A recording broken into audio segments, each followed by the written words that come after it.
This program features live coverage of an African safari and may include animal kills and carcasses. Viewer discretion is advised.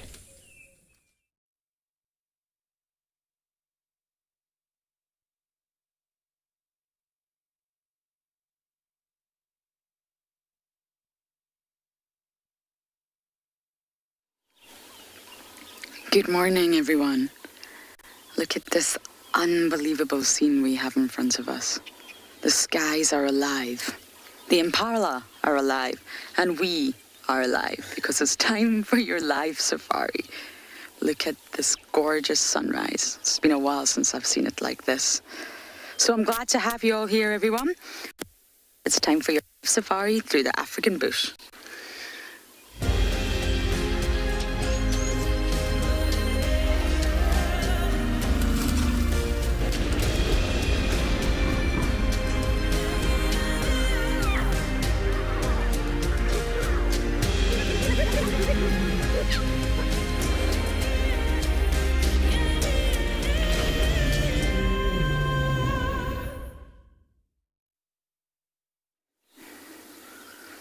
Having a herd of impala stand on top of a termite mound with the sun behind it is quite the way to start the sunrise safari.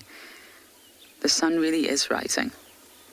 It's morning here on Djuma Private Game Reserve, and quarantine is one of my favourite places to be.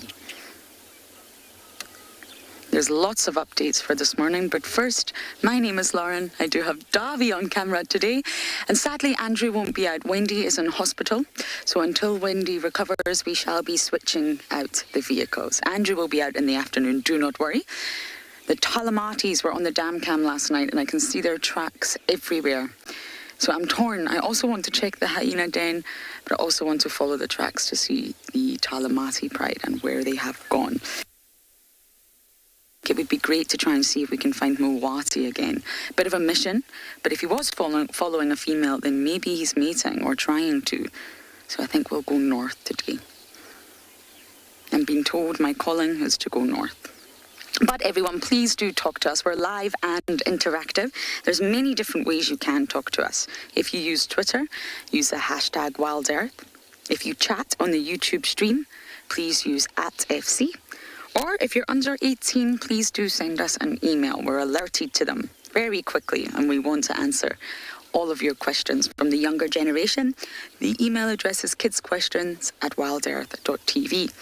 And there's another option. You're welcome to register on the Wild Earth website and just head to the live safari page and submit your questions there. Good questions, people. Make us think. Put us on the spot. And some comments. Comments are always a winner for us out here. Now it's 21 degrees Celsius, 70 degrees Fahrenheit, but it's very pleasant.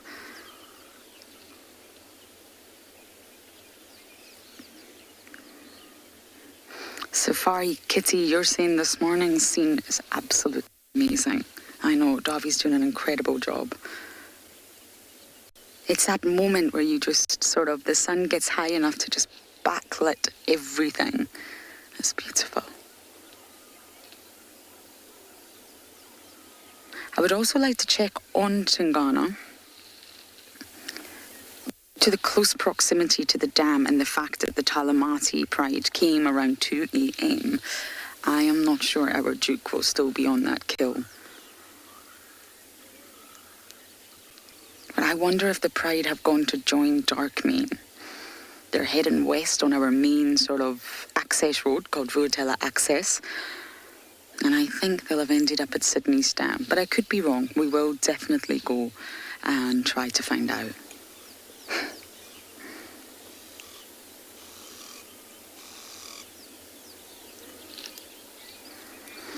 Okay, so I'm going to do a U-turn and follow those tracks, but for now we're going to send you across to Pinda to say good morning.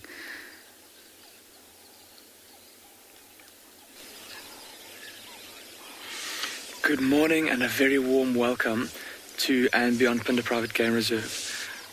Have a look at this bird perched up on this little red ivory tree. Look at those fantastic colours. It's a broad-billed roller. And we've been showing you quite a few European rollers in the last couple of drives, but at least from my point of view, I think this is the first time that we've been able to show you a broad-billed roller. And at first glance, not quite as pretty as the European rollers, aquamarine or the lilac crested roller with the kind of the pink on the throat. But looking closely, there's that beautiful kind of ultramarine blue on the wings and that yellow beak. An absolutely magnificent bird. Very lucky we caught him sitting still, and he's very lucky as well that he's being so obliging and sitting like that for us. My name is Damon, and behind the camera this morning again is Owen. And we're going to be exploring through this riverbed here, this big forest of fever trees, heading towards a dried up waterhole where last night there was a pride of lions. We're going to go see if we can find them for you this morning. But we're going to enjoy this broad-billed roller while he's being so obliging to us and sitting out in the open like this. Listen to him calling. It's that very harsh wah, wah sound that he makes. And Owen and I were just chatting. We were just saying, I was reading the other day about how many of the birds that have the most beautiful calls, or the calls that are most pleasing to the human ear, tend to be birds that are relatively drab in color. Birds that are not very showy in terms of their plumage.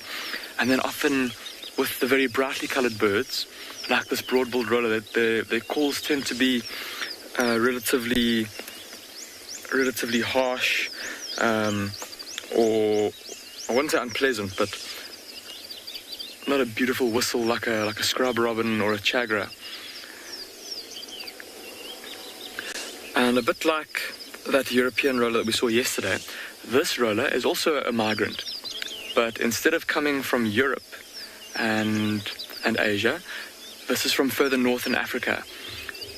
And again, different to the European roller that just comes down here to feed, this broad-billed roller is down here to breed.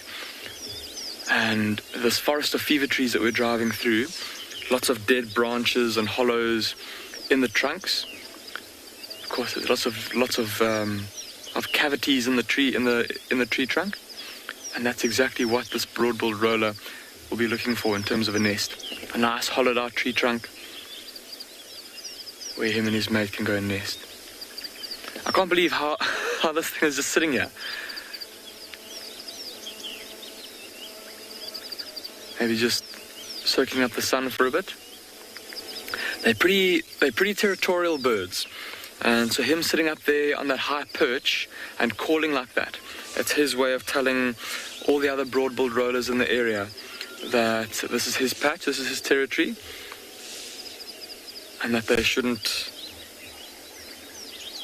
come here. And if they do, they'll do so at their own peril.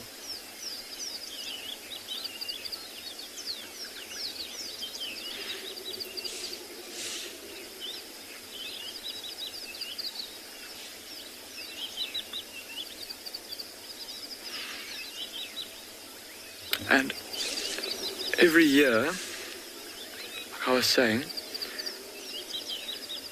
with them being migrants, a little bit like the Wahlberg's eagle that we've been seeing so often in this part of the reserve. We spoke about how it's been returning to the same area to come and nest. Much the same with this broad-billed roller. We often see a pair in this forest of fever trees.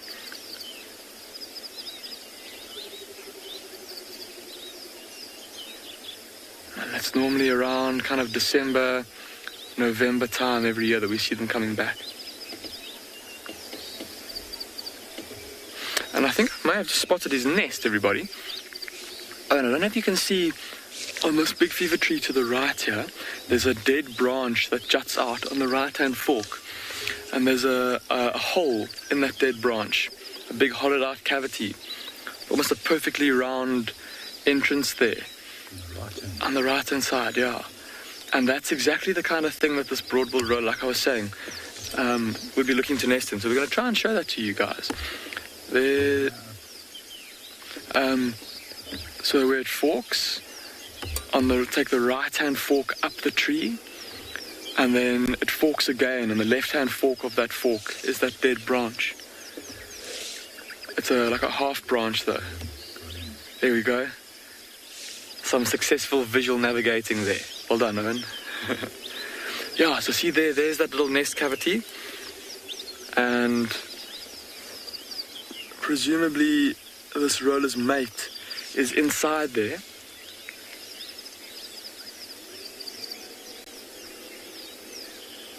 Perhaps still incubating the eggs, or perhaps the chicks have hatched already. And that hole in that wood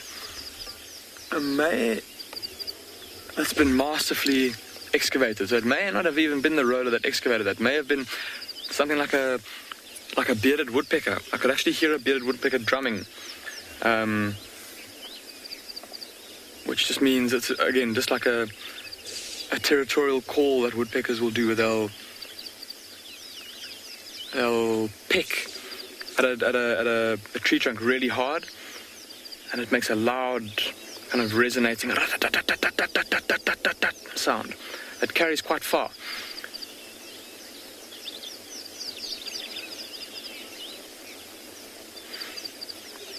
It may have been the woodpeckers that actually excavated that.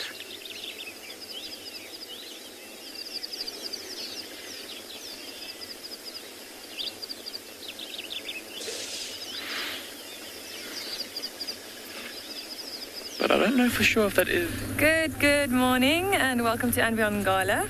Broad-billed roller is quite a special one to see. I wish we'd find one of those. And they have been seen on Ngala before, but it's not a common bird. This morning, however, we were thinking of going to the eastern parts of the reserve, but we have changed our plan. I think we're going to go south. Apparently yesterday, one of the other field guides heard some lions roaring down there. We haven't seen lions in quite some time, which is strange for this property. So we can find any lions down there. I don't know if it was the whole pride, maybe it was just the males. We had tracks of the 2 Ross males yesterday, but whatever we can find. The south is nice and open, nice large clearings.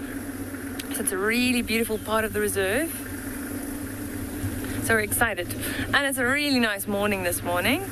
We had a beautiful sunrise earlier. Some ground hornbills calling in the background. It makes it worth getting up early in the mornings.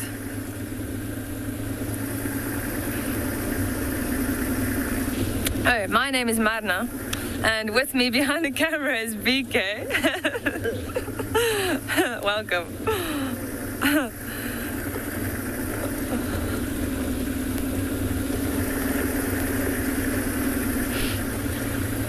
So this time of year it can be quite difficult finding these cats because it's so thick.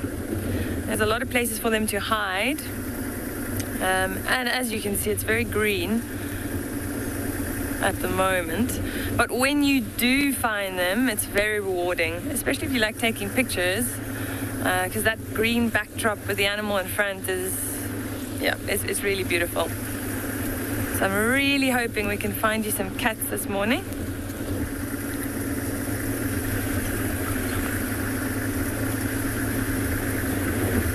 But hey, I'll take anything at this stage.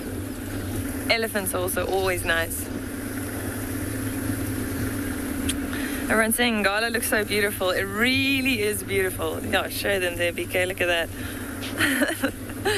This is quite a lovely area we're driving in at the moment as well, because we can see quite far onto the neighboring property on the other side and the distance on the horizon there. Such a diverse property as well.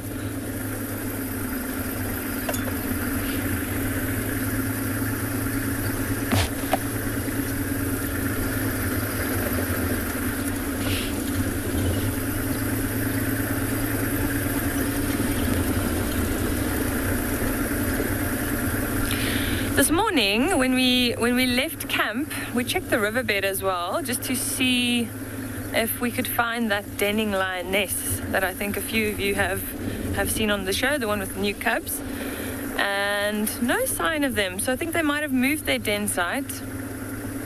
So we don't know where they've gone. They really like that riverbed because of the thick vegetation that runs along the banks. So there's a lot of hiding places for them. But it seems like she has moved them. Now, I haven't actually seen those cubs myself, so I'd really love to find them.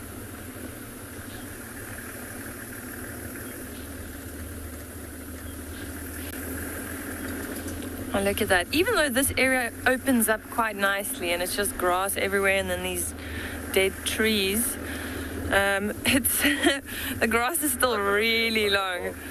So it's still not easy to find animals in this area unless it's a big animal like an elephant or buffalo or something like that. You know, if there's a cat or a dog around here and they're laying down, it would be very hard to spot them. But it's still cool. It's just starting to heat up. So if there were lions in this area, they'd probably still be on the move. Which is one of the reasons we get up early in the mornings. All right, we're going to keep searching and we are going to send you over to Lauren.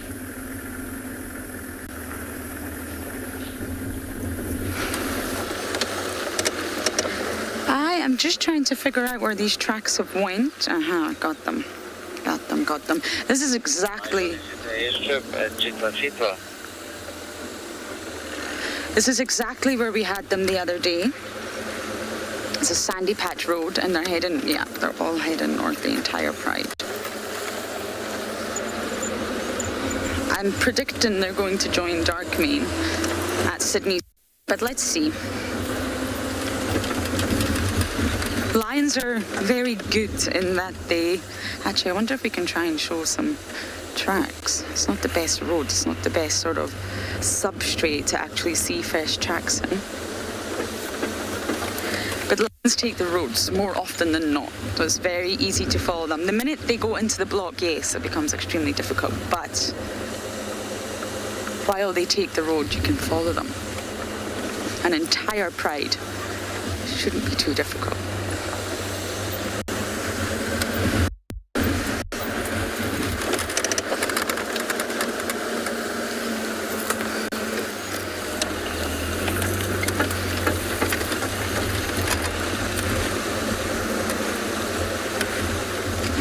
That name, but yes, we can.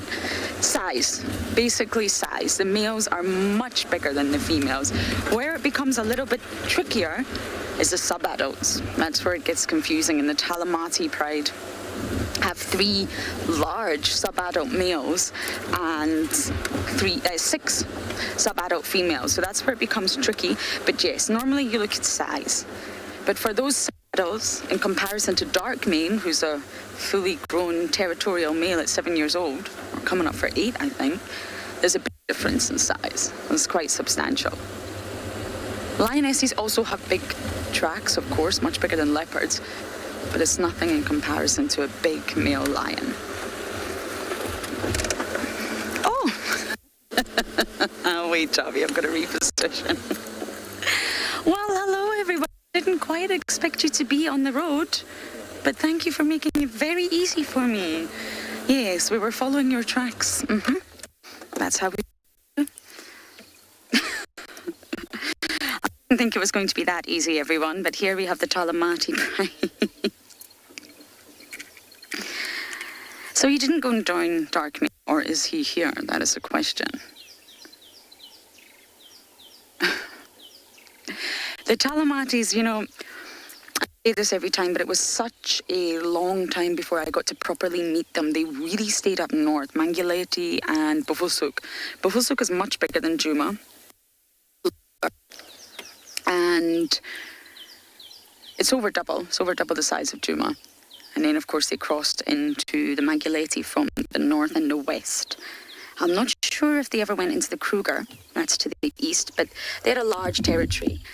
But now they've really sort of came down into Juma and made Juma their home. Maybe they used to come here, but in my time here, we never had the Talamatis cross onto Juma.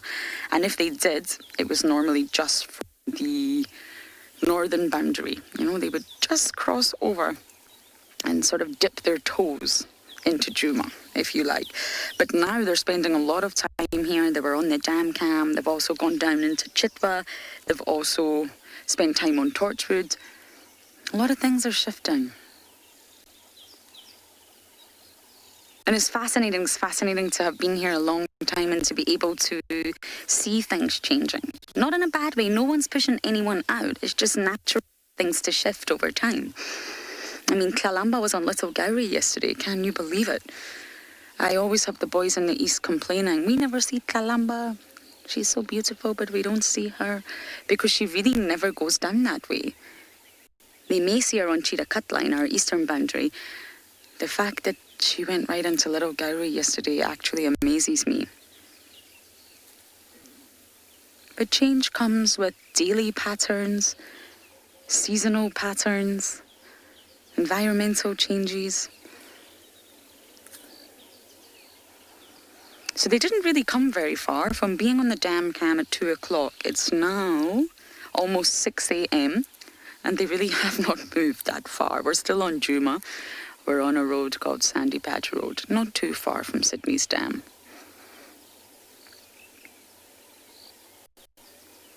It's just great to get to know this pride. I miss the Nkohumas dearly. I can't think of the last time I saw the Nkohuma pride.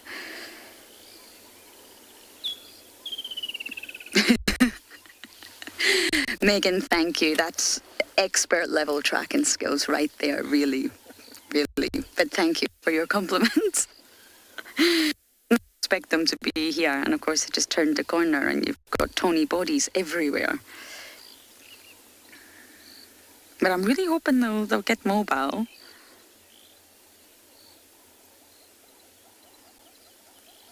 I just need to jump on that radio soon and let everyone know that we've got them. They're all looking for them. Bufosuk people get very upset when the Talamatis are not on Bufosuk. But I like having them here in Juma.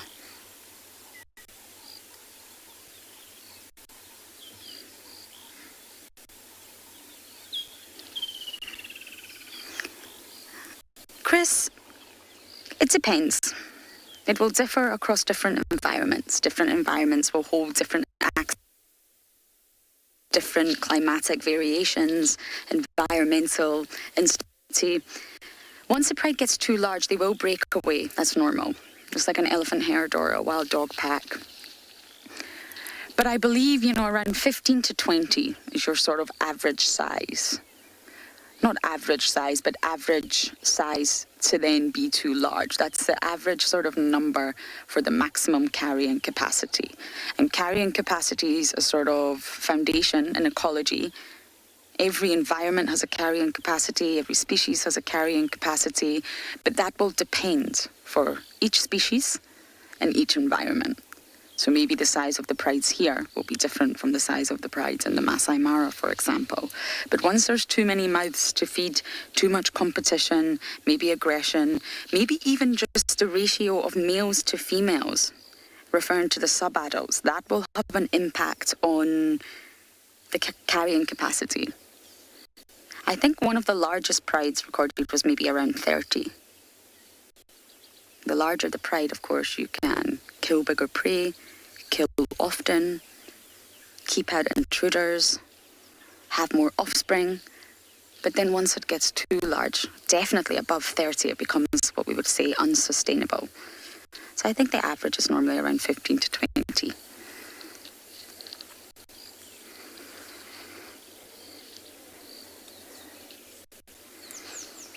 Now, sleepy cats, are we really going to sleep all day here? I haven't even done a count. But the Talamatis tend to really stay together more often than not.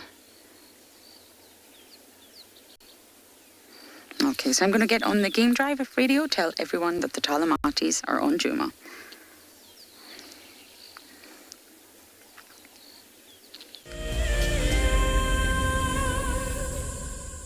This is Rusty. He's my favorite vehicle, and we've been through all the good times here in the bush. Now, if you feel a connection to Djuma Game Reserve like I do, then we have a fantastic opportunity for you. You can have your name engraved on a brushed metal plaque just like this one, and we will attach it to Rusty so you can always be with us on safari in spirit. We will even send you a digital photograph once your plaque is mounted on Rusty. Spaces are limited, so grab your spot now. There is clearly something in the vicinity around you that's drawn their attention. Yes, that meerkat in the tree is just the coolest of cool meerkats. But watch how he battles when he comes down. That would be like me climbing a tree, just better. Expect the unexpected here on Wild Earth daily. Hello everyone, I am Yapi and I am a safari guide at Beyond Ngala.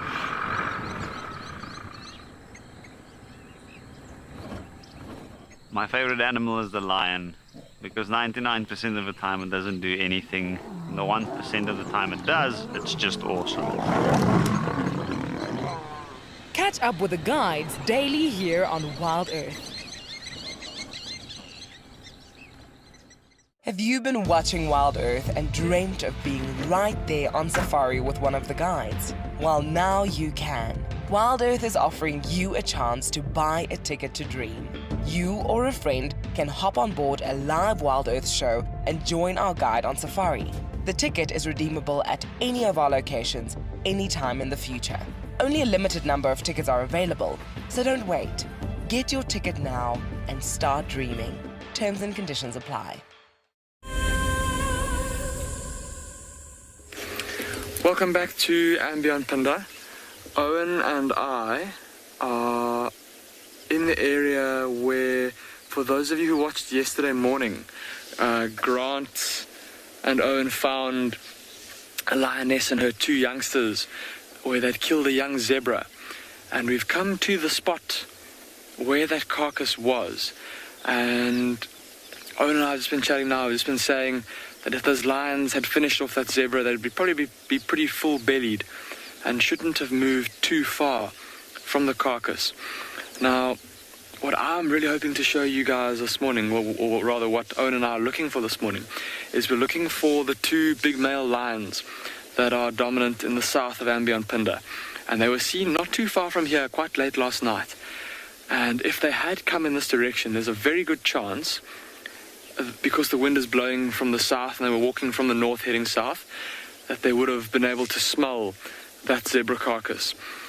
Owen was telling me apparently there was quite a bit of meat left on the young zebra, and so the smell of that meat would no doubt have attracted the two male lions, who of course, because of the fact that lions never know when their next meal is going to come, definitely would have taken up the opportunity for some free food. So what I'm doing is I've just spotted now a branch in the road where another vehicle obviously left the branch in the road to show us where the off-roading tracks are to the carcass. And before we start off-roading, I'm going to go and check at the carcass to see if those lions aren't maybe lying there under the tree in the long grass, because the grass is terribly long here. It's very, very, very thick. And I'm just trying to use my binoculars first to see if I can't maybe spot a lion's ear flicking or a tail flicking up out of the grass. And if no luck with that, then I think we'll go and check down this off-roading track and go and see. Okay, so Owen's just pointing out where that tree was. And looking through my binoculars, I don't see any sign there. But there we go, that's where the carcass was. So I think what we're going to do is we're going to try and see if we can't get to that tree to go see if maybe those lions aren't still lying down there. If they had fed again in the night, then by now they will surely be super full and satiated and probably in no mood to go anywhere. So let's head over there and go and try and see if they're there. Hold on tight, everybody. We're going off road. So there might be bumps that we go over. And there might be bushes that we brush past. So please watch out for any branches. And hold on. Here we go.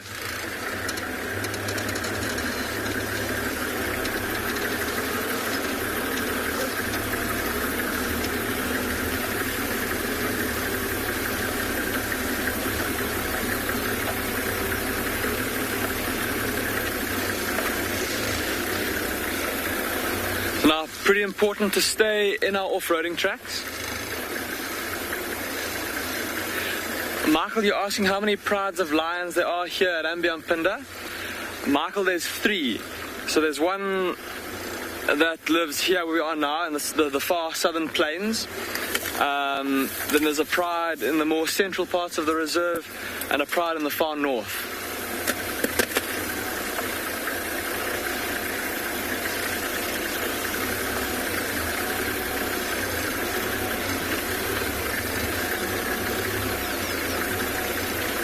Just trying to keep a lookout for any stumps.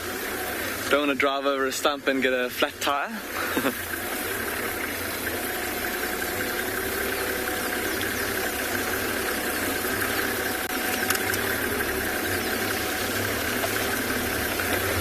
Right, while we check to see if these lions are still around here, let's go back across to Lauren to see what those lions over in Djuma are up to. Good luck in your lion search. Mine was relatively easy today. But with numbers like this, Talamati, just as a reminder, 5 adults, 9 adults, and then you sometimes have dark mane on top, sometimes not. They don't really need to hide. They don't need to be off in the thicket, trying to be elusive, trying to be quiet. Look at them all. Oops. Love, you want me to try and approach from the south there?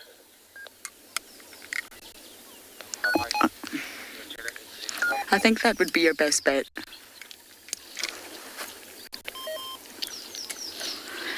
Sorry about that. So yeah, they've got numbers, big body size, and they don't hide like leopards. Whereas Tingana would probably be off in the thicket. They really do use roads a lot, and a lot of the animals are using roads right now, and I just wonder if it's due to the vegetation. They can walk off into the grass is extremely tall. We watched Tandy do it last night, and it wasn't easy for her to sort of weave through the vegetation that's longer than her. So of course she'll do it, but I think right now the reason we're seeing so many leopards, a really, really high number of leopards, is because the vegetation is just too thick, and at some points they want to come out of it and just walk along the roads, not use as much energy. And it's normal for animals on patrol to use the roads. Personally feel that could be a reason we're seeing so many leopards right now. I mean, on every single property, we're actually not getting round all the leopard sightings. There's not enough time in one drive. And for summer, I would say that's quite unusual. And I just wonder if it's got to do with the sort of thickness of the bush.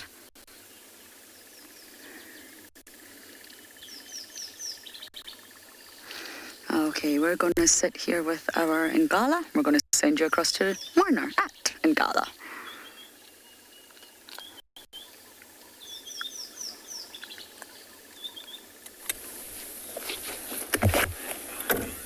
And look what we have found.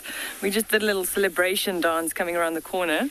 We were just saying, oh my word, imagine how amazing it would be if we found some lions in the clearings. And look at this. As we arrived, they just got up and they're moving further in to this clearing towards the tree line. But these are the Ross males. So these must have been the lions that they heard roaring in this area last night.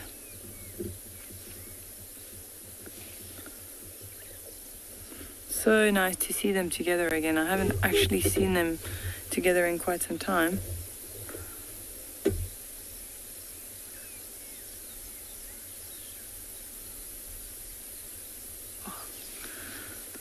see them out in the open like that. Oh, excuse me.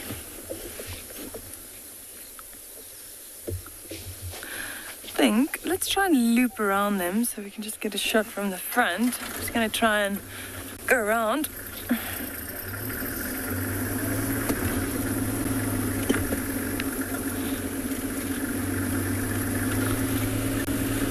Oh, that is amazing. It's actually really nice that we haven't seen lions in a few days. It makes the search and the find so much more rewarding.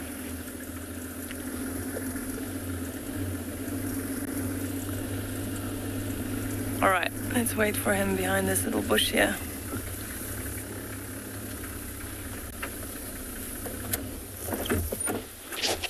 Ooh. I think they are looking for a nice shady spot already.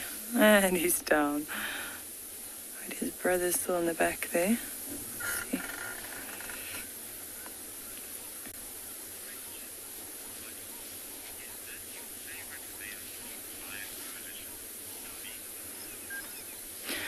Donnie's asking if this is my favorite male lion coalition.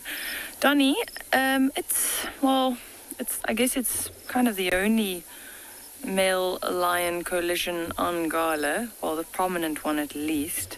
They're in control of the Birmingham as well as the Birmingham Breakaway Pride. We do see other males around, but it's not males that we often see. So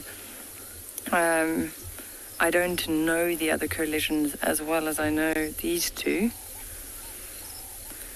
I'd say I really liked their predecessors. I like them as well, obviously. But yeah, the bigger the coalition, the more impressive, I'd say. Now they're flat. Now, if we had to drive past here 5 minutes later, there's a very good chance that we would not have seen these lions. Look at this, like in the grass. There's almost no way that we would have seen this from the road.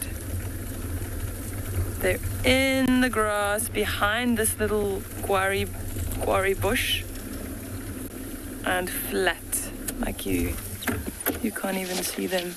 I mean, it's difficult even from the vehicle here to see them. That is incredible.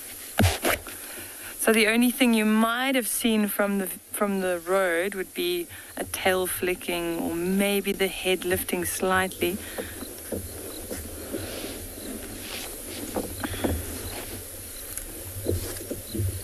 These guys have probably been moving the whole night, roaring, advertising their presence, patrolling the boundaries of their territory. So I'm sure they've been busy last night, and that's why they're so tired.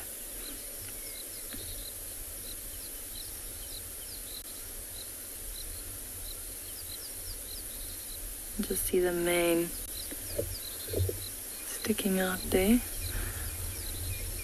I believe earlier you were chatting about the difference between the males and the females. Obviously that mane is one of the prominent features of the males, protecting the head when they fight with other males. You know, it acts like cushioning when they're in a fight, and it also makes them look a lot bigger than they actually are, so it intimidates other lions.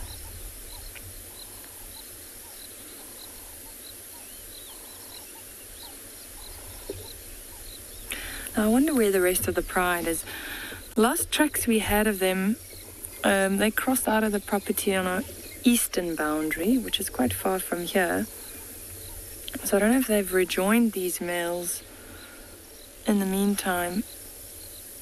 But the pride, recently they've all been scattered all around. So I'm not sure. I haven't seen any other lions around here though.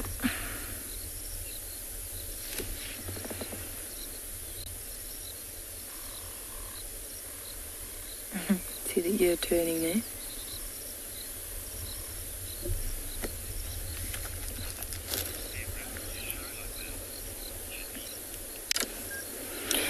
Janice is asking if it's normal for their ribs to show. Janice, these guys are probably around 10, 11 years old. So they're not young anymore. But you know, after they've had a nice meal, then you won't see those ribs anymore. And they're still very competent hunters. They do feed regularly. So I think maybe they just haven't had a meal in a while. But yeah, I wouldn't say they're in a bad condition or that they're skinny or anything. They're fine. So yeah, that's normal for their age. It is normal. So the books will tell you that male lions will maybe live up to 12 years. It might be slightly longer than that, and the females will be around 15 years, 16 years maybe. So yeah, I'd say they might have another year or two in them before younger, stronger males move into the area and take over this pride. It's a tough life. Constantly protecting your territory, you know, fighting off intruders, trying to keep the pride safe. There's actually a little jackal in the background as well. Just saw him twerking up there. Look at that. You're in the wrong neighborhood, buddy. Oh, beautiful. It's a little black-backed jackal. You normally find them in pairs, so there might be another one around.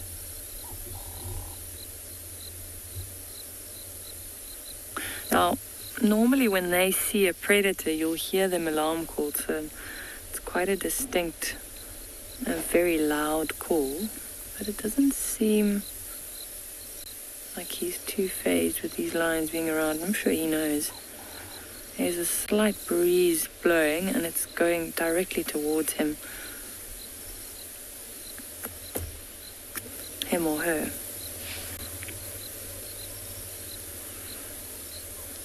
But these lions are completely unfazed.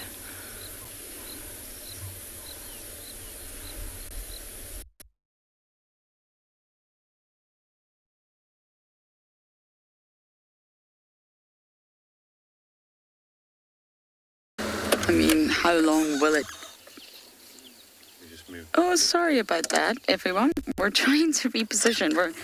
You've caught us in the middle of repositioning. Oh.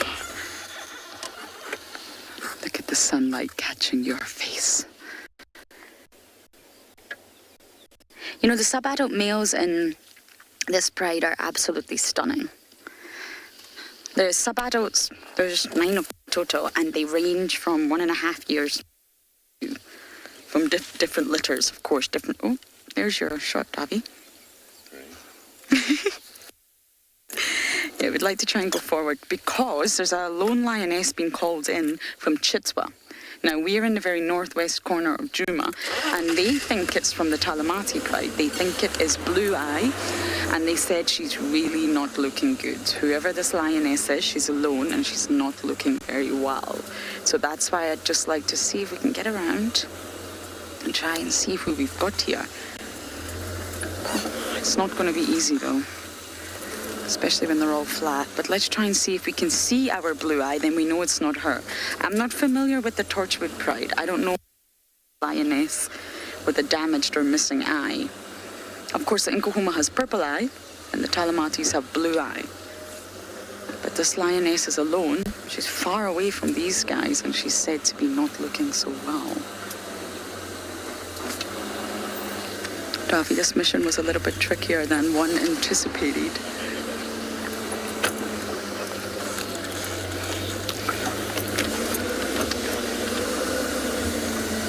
I think we can try and go through here.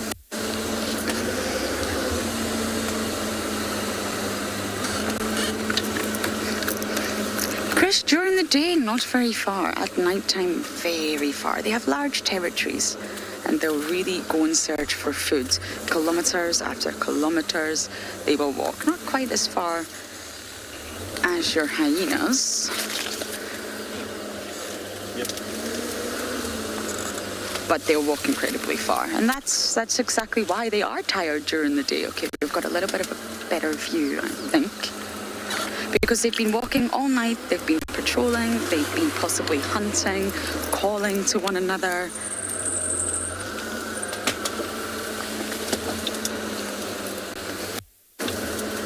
Okay, I've got a slightly better view. Let's just see if we can see. I hope it's not Blue Eye that's on Chitwa Airstrip. It's very far from this pride. I might try and get one of the guys there to send me a photo. And if she's not looking well, that's a little bit worrying.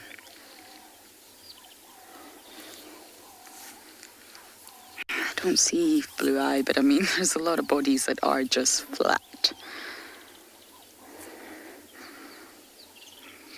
It was funny, we say flat cat a lot just to give everyone the understanding that we have a very sleepy cat. And on the radio the other day, there was a pack of dogs and they got very sleepy and they went to sleep in the shade and they were called in as flat cats. So I think flat cat has just become a term for any animal that's sleepy, not just cats.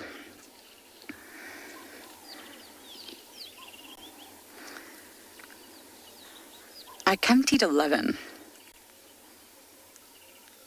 Which definitely means there are bodies missing.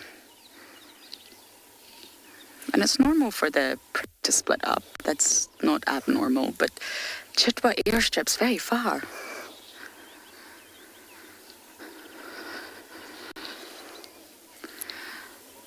And if she's on her own and not looking well, that's also...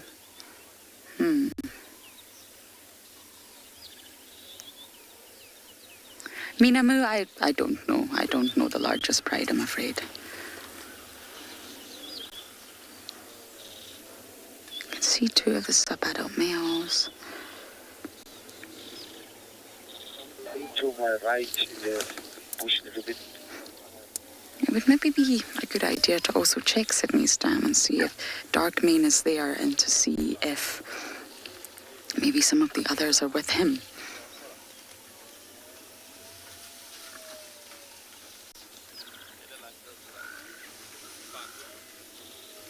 I've heard of prides going up to 30, but I don't know the largest ever recorded.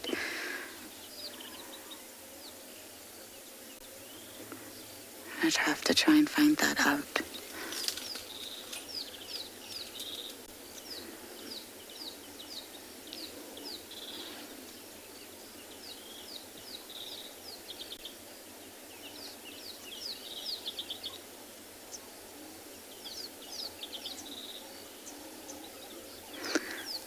I love seeing the tawny bodies lie in the green grass, and there's a hibiscus flower just there about to open for the day.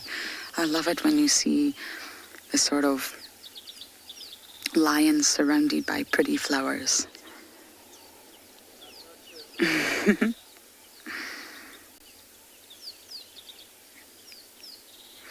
I'm not sure. I mean, the last time we had the Talamatis on quarantine the other night, they were hunting. They went for the zebra. Apparently it was quite the scenario on quarantine. I don't know if they've made a big kill since then. I don't believe they have. They will have eaten, absolutely, but I don't think it's been anything substantial, i.e. a buffalo, a giraffe, a zebra. But they will snack. They will also hunt impala lambs. They will also hunt impala adults, but it won't last long. Not in a large pride like this, with hungry tummies.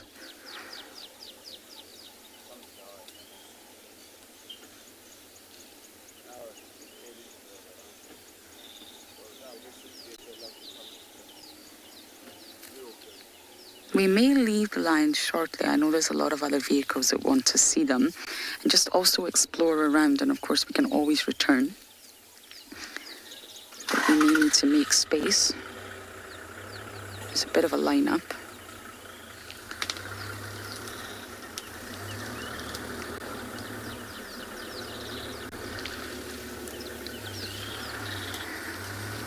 Oh, there's the lioness with the injury, Davies. Her legs, her back legs. That's healing very nicely, actually. Oh no, the bottom one's opened again.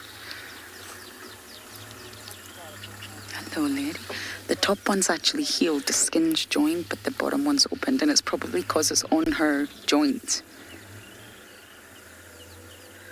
But it's not, it's fine. She'll be absolutely fine.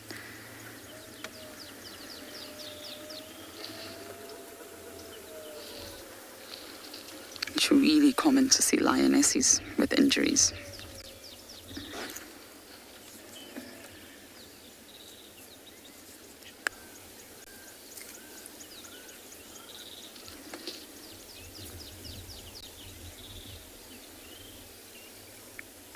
Miss Cole, they only have sub-adults. So they have 9 sub-adults, 3 males, 6 females, and they range between 1.5 years to 2. But as for small cubs, no, they don't. They don't have any small ones.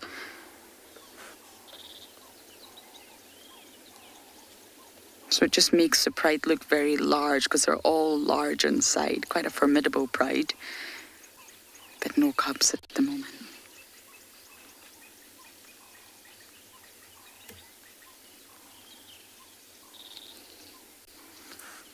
And normally, sort of between about 1.5 to around 3, you would classify, and this is sort of on average, you would classify lions as sub-adults.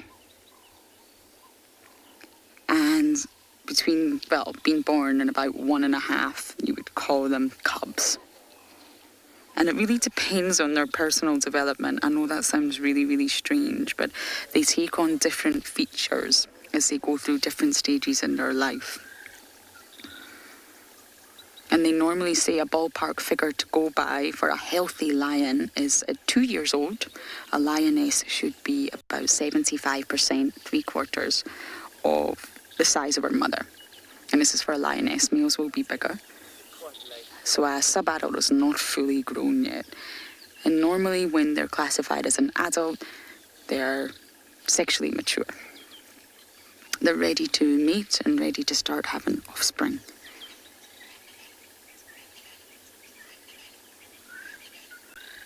But they're difficult to age exactly. We obviously know because we follow the animals out here and we know when they were born. But it's not the easiest thing to age a lion. You will look at body size, mane size, if it's a male, coat condition, nose colour, lots of different features that you can look at to gauge the age.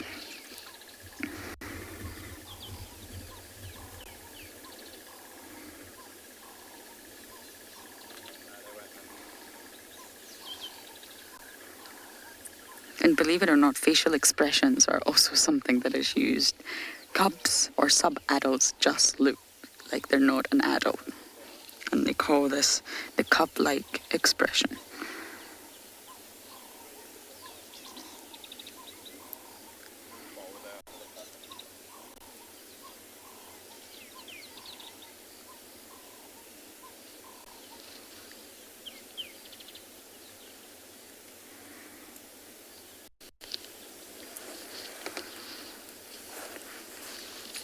The Incahumas have been seen on Arathusa and Bambili, which is to the west of Djuma. They're just not crossing that western boundary. They're just not crossing Triple M and coming into Djuma. So they're close but far, if that makes any sense. They're just not coming back this way. Maybe they've just shifted their territory, so it's the same size. Maybe it's just moved slightly west. Okay, so I'm possibly going to leave to let other vehicles come in. I'm going to scratch around, see what else we can find. But for now, across to Marnar and her 2 male lions.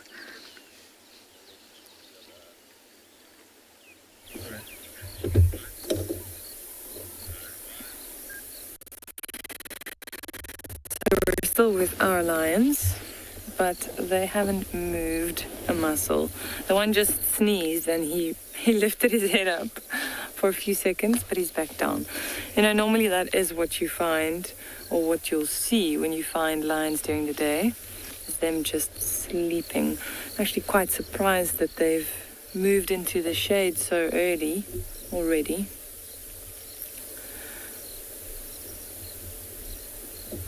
But this is what they will be doing for the rest of the day.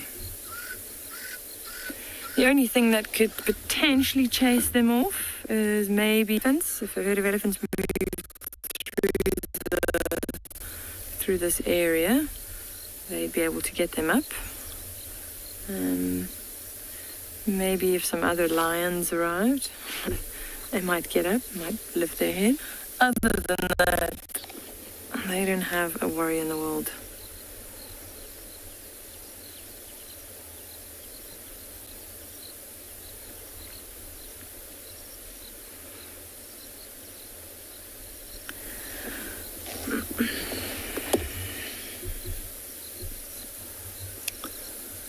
I am, however, happy we found them when we did.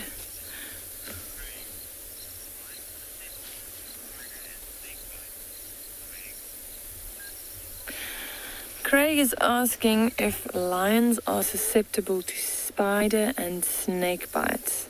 Craig, I believe so. All the mammals are, I would say.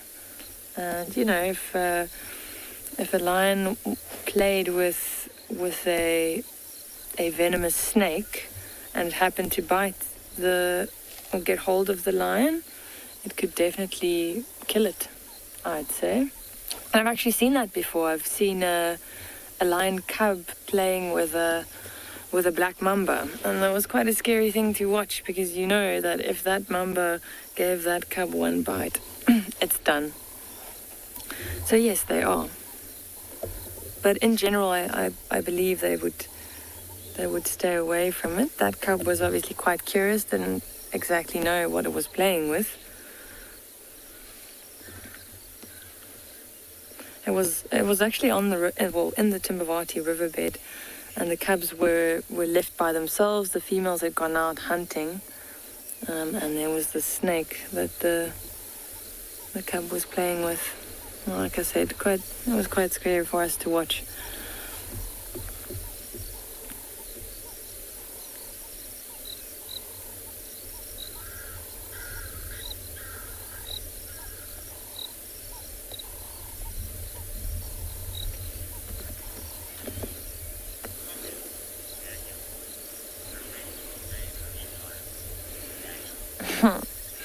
Yeah, Daniel's saying it's a restful day for these lions. It is indeed, and it's such a beautiful day. I wish they would just put their heads up, and give us a bit of a show. But yeah, like I mentioned earlier, they've probably been up for most of the night. They're usually only active for about 5 hours of the day, which is usually at night. That's when all the action happens. That's when they hunt. That's when they patrol. That's when they do everything. And people always say lions are super lazy, which they are. But the 5 hours of activity that they do have, it's like I say, it's action packed. They do get a lot done during the night, and it's intense as well. So that's why they have to sleep for the rest of the day. Just to kind of build up that energy again.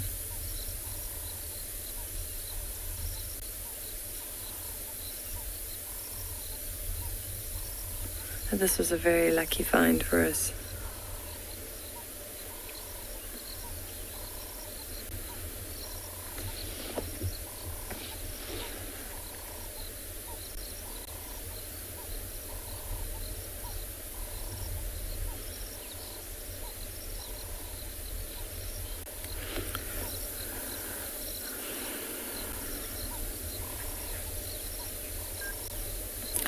Alright, I think we are going to move on. We're going to scan the rest of the south, see if we can pick up on any tracks of the rest of the pride, and see if we can find them. These two males are going to be sleeping here for the rest of the day.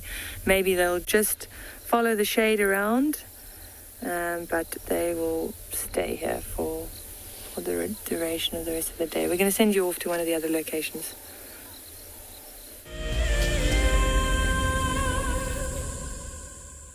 I think the Talamatis are all going to be sleeping for the rest of the day. I think in Ghana yet, as far as I know. I have no idea if he's there or not. There's a high chance he might be. The kill may be finished, and the Talamatis will go right past that area. If they were the dam cam, then they are 100 meters away from Tingana. He may have not moved, he also may have ran. But I think it's definitely checking. See if he's still there. To find, well, I want to search. He possibly is mating. Andrew had a fantastic sighting with them yesterday, done such a good job. And from what he is becoming a little bit more habituated. Not quite there yet, but he's allowing vehicles to be near. Key is just make your presence known. Don't scare him. Just keep talking. Don't try to be quiet. Just keep talking and give him space. So obviously we know Tingana. We know Tingana's personality. We've known him for years. It's easy to get close to Tingana. Even although his name means shy, he's no longer shy, I can assure you. And I think with Mulwati, it's okay, we've got to zoom on the camera, just see him from a distance and slowly start to get closer. It's the only way you're going to get it to work. If you sort of drive up too quickly, Mulwati's not going to stay around. But anyway, it would be nice to just check around that area. Imagine if he was mating again. I don't know who the female was, that's still a bit of a mystery for me. I don't know many females up in Buffelshoek, only really Luna. There's definitely a lack of females on that property that we know of anyway. So I'm going to search for the other type of cat. Hopefully we get lucky.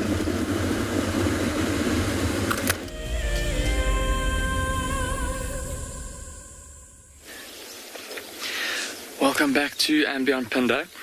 Owen and I are still on our search for these two big male lions. We found tracks of them heading along a road that runs kind of parallel to a big ridge line leading towards a waterhole. So we've come to the water to see if they've maybe come down here to drink at some time during the night. Unfortunately, there's no sign of the male lions here, but there are these two enormous buffalo bulls, one of which is now staring right at us. Look at this bull on the left here.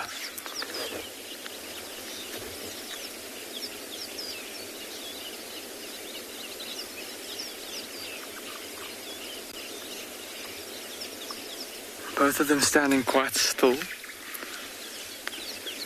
Earlier, both of them were kind of staring at us, just looking, smelling, listening, looking to see what we're doing, what business we have here. Rather unnerving having a massive buffalo bull like this staring at you like that. There we go, now with him standing broadside, look at how massive that animal is. And especially for me, what always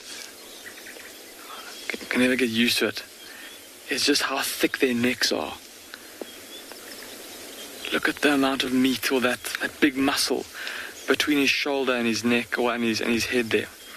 Big muscular neck for fighting with other bulls. Although looking at these two, just have a look at at least this one that's standing closer to us. Have a close look at his horns, everybody. Look at that boss on his head, that bony helmet on his head. Look at how smooth it is. It's been rubbed. Almost completely smooth. That's from him rubbing his horns and his head against logs and tree trunks and bushes.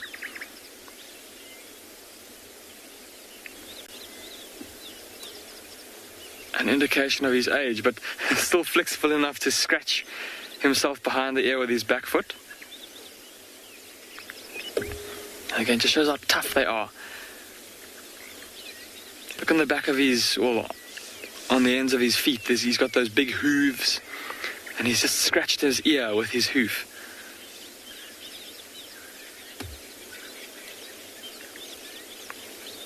Babylon, you're asking what do buffalo bulls do when they see danger? Well, Babylon, they'll take on a very particular body language. So they'll face towards the danger, and they'll often kind of they'll tilt their nose up into the air, trying to get the scent of the potential danger into their noses so that they can analyze it better, and if they haven't been able to do so already. But also that whole tilting of the nose up into the air serves to make themselves look bigger and more imposing. And from there, they'll weigh up their options and decide what to do. either run away or stand and fight. And often for buffalo bulls like these two, I was just talking about how smooth those horns are and how worn away that boss is on the top of the head. Often with these buffalo bulls, when they're older, the option to flee is not as viable an option. They're old, and to run away, they maybe don't have the same speed and strength as when they were younger, and so often they'll stand and fight. And that's what makes these old buffalo bulls more potentially dangerous, put it that way, than, say, for example, a younger buffalo that's still in a herd, because of the fact that these buffaloes are less able to, or feel less able to, escape. So, for example, if it was a group of lions that were trying to, or maybe even these two big male lions that we're looking for now, if they were to find this buffalo and maybe try to stalk him or watch him to see if there's any signs of weakness, to see if he is a viable hunting opportunity, he'd more than likely confront them. And let's see what he does there. Just a moment ago, the first bull, there we go, see what he's doing now. I was just speaking about them rubbing their horns on branches. So see what he's doing there, exactly that. And that's how his horns have gotten worn so smooth. It looks like he's getting the branch in between, the space between his horns and his ears. So obviously a bit of itchy skin there. Hard to reach area where there might be maybe some parasites there, or maybe it's just itchy. But obviously in terms of parasites, it's going to be very tough for an oxpecker to reach into that bit of skin between his ear and his horn. Oh, he looks like he's enjoying that. Look at how his back leg is lifting up off the ground, like he's about to start scratching his belly. I don't know if any of you have a dog at home, when you start scratching the dog, and then they start also, like that reflex action, they also start scratching themselves while you're busy scratching them. It looked like he was doing that. Having a good old scratch there.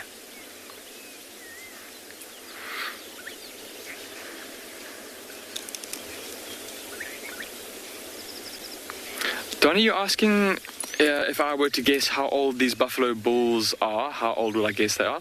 It's quite tough to say, Donnie, because obviously, oh my word, there's a whole bunch of stuff coming out of his nose. I'll get to your question in a second, Donnie.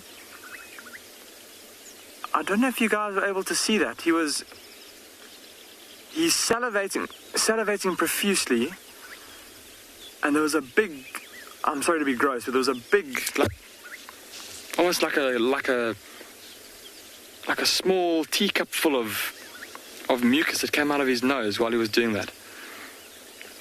Sorry, Johnny, so to get back to your question, it's quite tough to say, because obviously different animals will age at different rates out here depending on the environment and on how they do in terms of getting food. But if I had to guess, Johnny, somewhere between their late teens, maybe into their early 20s, somewhere around there. Maybe even mid-20s to late 20s if they've done well. But yeah, I think I'll maybe stick with my first estimate. They don't look, even though those horns are super worn down, they're still moving relatively well. They're not limping, still quite mobile. There was one buffalo though, I think it was that one that has walked before this one, the first one. It had quite a big swelling around its joint, around its, where, if it was a human, where its knee would be. And that, yeah, it looks like maybe an old injury, maybe from a fight or from trying to flee from a predator. Big and swollen, and then also was missing one of its horns. But as these two buffalo move off, it looks like, I was hoping they were going to go drink down at this little pool of water, but it doesn't seem like that's what they're going to do. We're going to leave them as they head off down into the riverbed to get some shade. Let's go across to Pridelands so that they can say good morning to you all.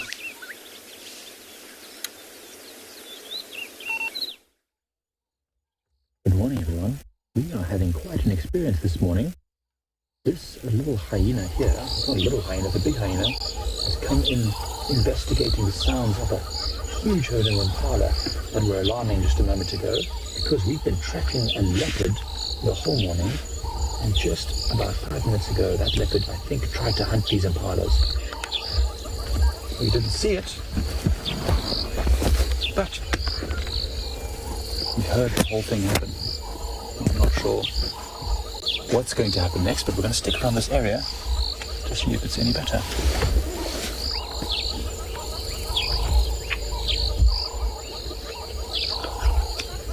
I'm not sure.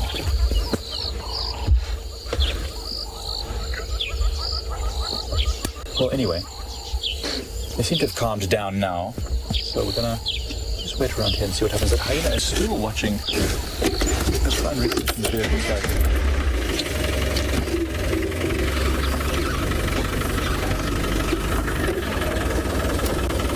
The leopard, I think, is still probably watching around here somewhere. Because the impala herd is still on high alert.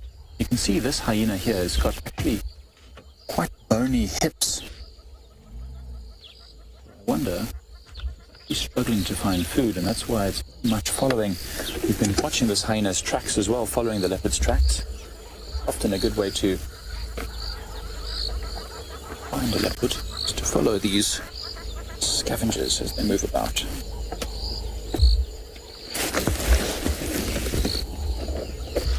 But what an exciting way to start. Hi everyone, my name's Mike Anderson, behind the camera is Gert, and you're joining us at Ecotraining's Pridelands Conservancy. Well, it's a lovely cool morning, the coolest morning we've had for a while. See, the impalas are still alarming every now and again. Still watching. Oh, my big head is in the way. Still watching. Very intently, that hyena, although the hyena itself is probably not going to be causing too much concern to these very alert impalas.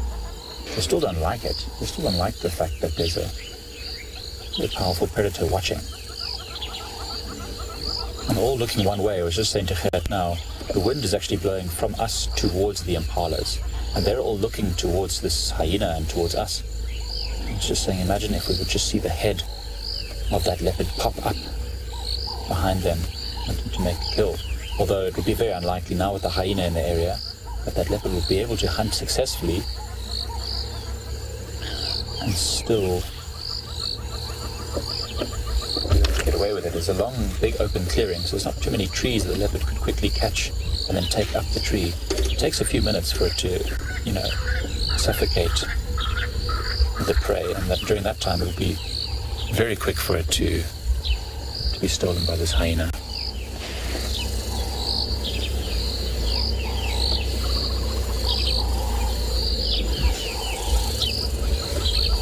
hyena's now moving back into the grass. It's sniffing around everywhere. Oh my goodness, what happened? Impala got a bit of a fight there. What else happened? Oh, one impala is coming from the drainage line far in the distance. That is very unusual.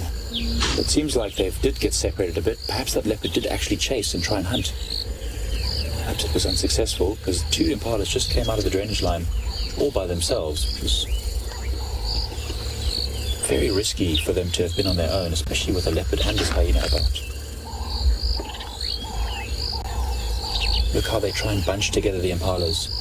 Safety in numbers, after all. More eyes and ears that are looking out for danger, the more likely they are to spot something. There's another vehicle in the area helping us. They've just moved into the drainage line itself to try and see if they could spot that leopard. Doesn't sound like they're having much luck so far. It's very thick in there. That's why we didn't try and push in. The hyena is now exactly where I think that leopard would have been. I have to move forward again slightly.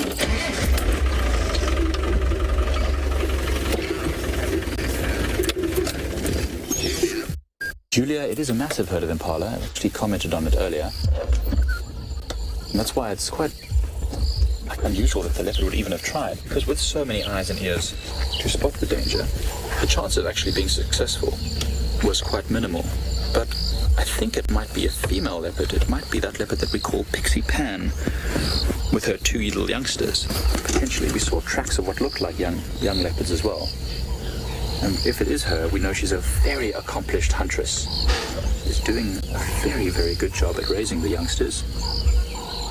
So we know she's a great huntress. See those two impalas there? Those two impalas are the ones that just came from the thickets which would be risky for them because, of course, a leopard could stalk very close to them in the thickets.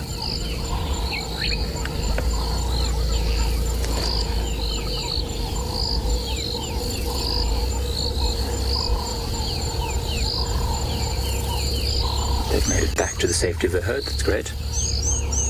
But everything is balanced in nature. For an impala to have found its way back to the herd means that it gets to live. But it also means that that leopard misses a meal. And it's not like us, where we can easily just walk to the supermarket if we get peckish, buy ourselves a snack, a pie or whatever. This leopard, if it doesn't hunt successfully today, it's going to be weaker and hungrier. And if it doesn't hunt successfully tomorrow, even weaker and even more hungry. And if it doesn't hunt successfully long enough, unfortunately, it just won't make it. So, hold thumbs for that leopard. Hopefully, one day, can come right.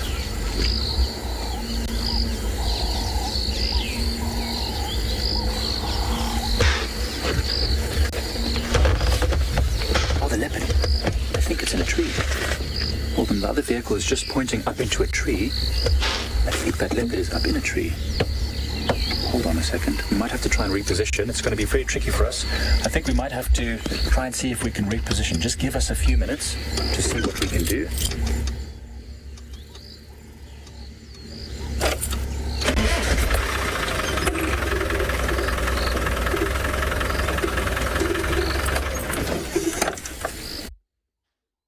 Just going to see.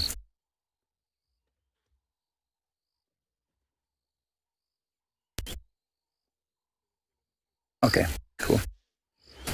All right, so we're going to try and reposition the vehicle. In the meantime, head off to Pinda. We're going to go over and see what's up in that tree.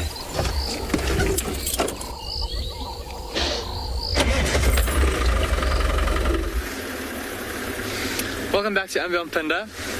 We have not been able to find any more tracks of those two male lions. And the last tracks kind of headed north and east from this road. And unfortunately, where they've gone, because of the hilly, mountainous terrain, even if we did find them, I don't know if we'd be able to show them to you in terms of being able to film them. So I think Owen and I are going to leave the search for these male lions. Lucky Mana managed to find some for you up at Ambient Ngala. We're going to go head down towards another little kind of riverbed, lots of big trees. One of our conservationists saw an elephant bull there a few minutes ago. So we're going to go try and see if we can't get a look at him. But it'll be interesting to see, and obviously we'll keep a listen out on the radio to the other game drive vehicles that are out and about this morning to find out if those two male lions do get found, because their territory is so big that, and they can walk so far in a single night that they could literally be on the other side of the game reserve right now. I'm going to show you on a map quickly just exactly where we've been searching for them. So there is a map of the reserve of Ambient Pinda. We are currently kind of here-ish, around there. See, there's that very dark green line there, and that's a water course, kind of riverine forest that grows along there. And these two male lions were somewhere there last night. We've been following their tracks along the base of the mountains, and around here they crossed north and east. So they've gone up here somewhere, like I said, up into the mountains, where we just, even if we do find them, we just won't be able to show them to you. But yeah, they could have walked all the way up. As I mentioned earlier, their territory is so big, it's basically the whole southern part and western part of the reserve. So they could be anywhere within this area, and maybe even further north into their rival, to the rival coalition of males, up into their territory maybe even. So to give you an idea, once before we found one of the two males in the morning out here in the far east of the reserve, and he went to sleep, slept under a shady tree. The next morning we found him around here, and that doesn't look terribly far, and in a straight line it's probably only about 30 maybe 12 kilometers. But of course, he wouldn't have walked in a straight line, and he would have had to go over an enormous mountain range to get there. But that's just how far these male lions can move. So trying to track them in the morning, if they've been walking at night, can be a serious task. But a lot of fun. If you do manage to find tracks and they do stick to the roads, it can be quite fun tracking a male lion across half of the game reserve and then actually getting to see him in the end. Makes it obviously very worthwhile. I know one of my colleagues, he had guests who wanted to see male lions really badly, and there weren't many guests in the lodge at the time. The lodge was pretty empty, so there weren't many vehicles driving around.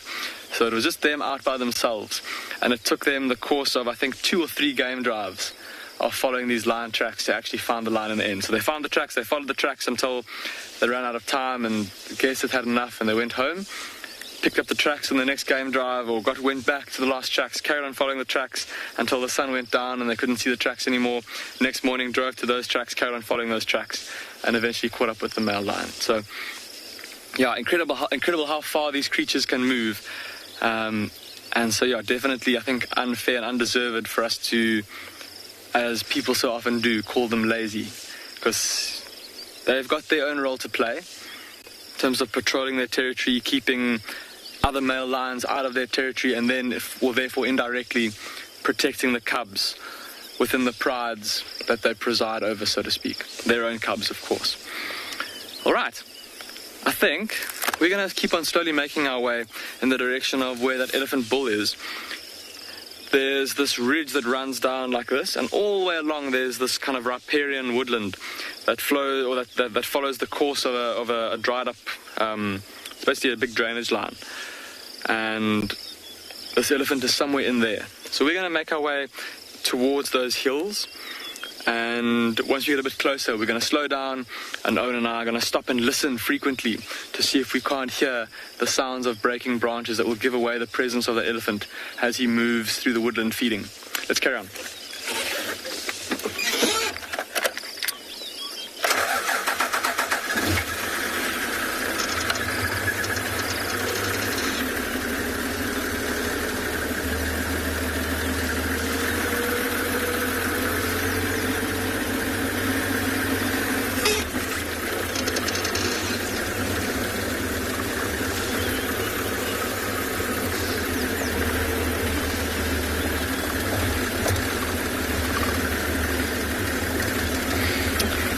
While we go and try and catch up with this elephant, let's go across to Djuma to go see what Lauren's found.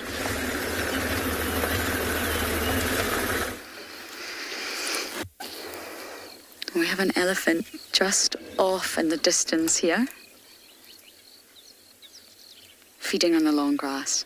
Look at that long distance visual in the landscape that we're dealing with. Isn't it beautiful? We're up in Buffelshoek. I just want to scratch around to see if we can find Mulwati and partner. Now, they were not mating, but he was definitely following her from what I've heard, and that's interesting. Could she be coming into estrus, and the sort of courtship, if you like, is just beginning? I think it's worth scratching around for. I really do. Mulwati is obviously a lot more relaxed when he's mating. Tristan and Steve had him when he was mating with Shidulu. He's very much focused on the lady. Still a little bit, definitely not as relaxed as other male leopards, but that could have been because Hukumuri was also present. It was very unique dynamics, that situation. But if he's mating, it'll be solely focused on her. It'll be driven and, well, overcome with the chemicals that she is releasing because she's in estrus. So I think it's just worth looking around, seeing if we get lucky. And then if not, we'll head back into Djuma.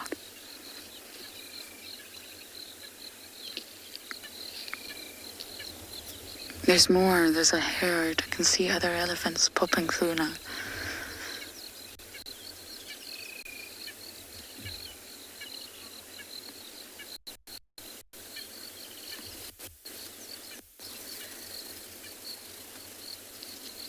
I love seeing a herd just emerge. Lots of individuals just come out of the thicket.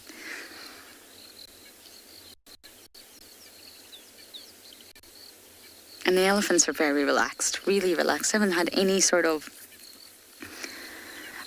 not aggressive, just an encounter where the elephants are not happy with the vehicle, and they'll really make that clear. Haven't experienced that in a long time. Most of the elephants here are relatively habituated to vehicles. They may not like you getting too close, but they're very habituated, and of course there's plenty food around, plenty water. It's just a joyous time to be an elephant.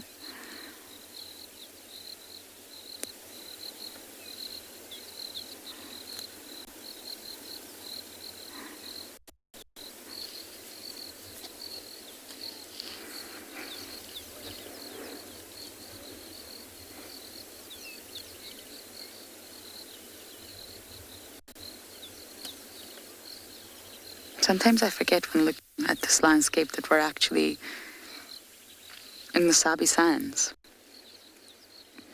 the Lowveld. Sometimes up in Buffelshoek you can almost feel like you're back in the Masai Mara.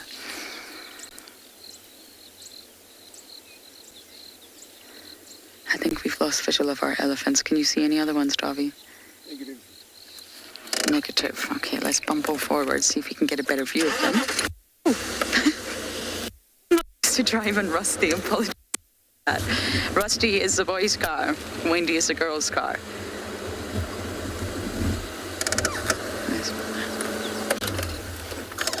My driving skills definitely need to be fine-tuned, Rusty, that's for sure.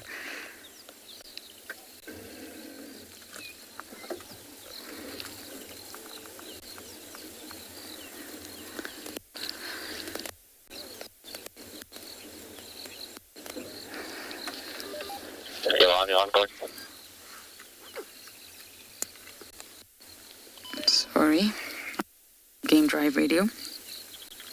Gracie, you're looking at the elephant right now, and the Latin name is Loxodonta africana, which sort of translates to the big teeth of Africa.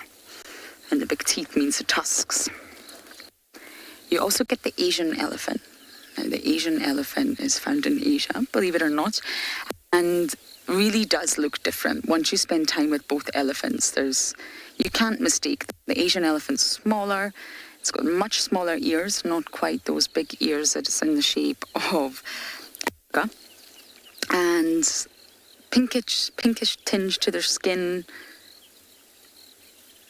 Only prehensile tip on their trunk. So there's lots of differences. And the forest elephant that you find in sort of Central Africa, that Central African band, is now classified as a third species. So the African savanna elephant, the Asian elephant, and the forest elephant. The forest elephant populations are in big trouble, and a recent study sort of looked at their crucial importance to the ecosystem as part of the carbon cycle.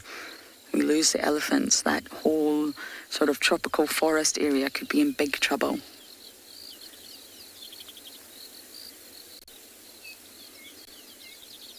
But the African elephant that we're looking at right now, all elephants are large, don't get me wrong.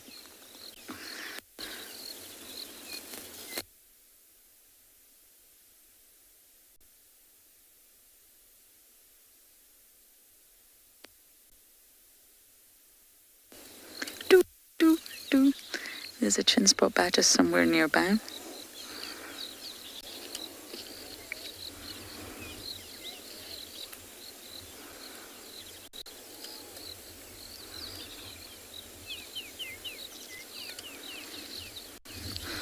Okay, I'm going to continue my search for any signs of leopards, but for now we're going to send you across to Prideland.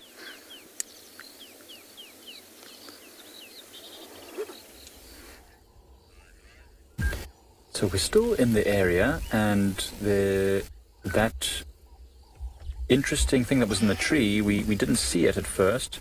We knew there was something going on with the hyena sniffing around, and we've actually found a carcass. Well, we didn't find the carcass. Another person pointed it out to us. Just in the shade, among the branches of this rather large knobthorn tree, there was an impala lamb. It was gotten caught some point earlier this morning. and it's started to be consumed. So that leopard must have caught it maybe an hour ago, pulled it up into the tree and started to feed on it once it had calmed down and gotten its breath back. Now, we're not sure, but we suspect it might be Pixie Pan female or a female leopard with a youngster. We're not sure if it's the Pixie Pan. We haven't confirmed it yet, but we'll hopefully stick around in this area for a little bit of time. Maybe we know she's quite shy during the day, so what we might do is move our vehicle to the furthest range of the camera so we're as far away from this carcass as possible, and just sit and wait and see if it comes back to feed. The higher the sun goes, the more that carcass will be in the shade, and the more sheltered that leopard will be from prying eyes. It's not exactly a thick tree, but shade often works just as well as cover, especially when there's bright sunlight like it will be today. What a development from this morning's early finding leopard tracks and tracking it and driving in a big loop around Leopard Dam to just before we found just before we heard the alarm calling, I got off the vehicle at some tracks and I said to Gert, these are fresh. This is very fresh. And then it wasn't, 1 minute later that the Impala started alarming and that we found, we found the tree with the carcass. So that's really exciting. Hoping it is Pixie Pan, because I'd love to confirm that at least one of her youngsters is still alive. I'm not sure how old Pixie Pan is. Robert, that's a good question. I think a vulture could scavenge. I mean, definitely, if the carcass was on the ground, 100%, the vulture would land and definitely start eating. I've never actually seen a vulture eating from a carcass in a tree, and I'm not sure why that is. It could be partly because it's not easy to see when it's amongst the branches. It could be quite difficult for it to maintain its balance, because remember, a vulture doesn't have hands, so what it needs to do is rip pieces of the carcass off with its mouth, and what they normally do is they stand on the carcass and rip upwards, so their feet sort of brace themselves against the ground. But in a tree, pulling backwards with its weight, when that piece of meat comes off, it's going to lose its balance and maybe almost fall. So I don't often see vultures scavenging in trees. In fact, I've never seen it. But certainly another animal could. Sometimes see eagles flying into the trees and scavenging from carcasses like this. Tawny eagles especially, bateliers sometimes. And another leopard. I mean, with all that noise that came along, there could be, let's say, a large male leopard in the area that might have heard this commotion and be coming here to try and steal this carcass, which is not great for the leopard. We think it's a female. There's also the hyena at the base of this tree somewhere, which will probably not leave the area as long as there's food up in this tree. The chance of pieces falling down is quite high, and as we saw, that hyena's got quite bony hips. The bones are sticking out, so it's not in great condition, probably quite old. It looks small because it's sort of shrinking a little bit. The bones are sticking out. It's not got a lovely covering of meat.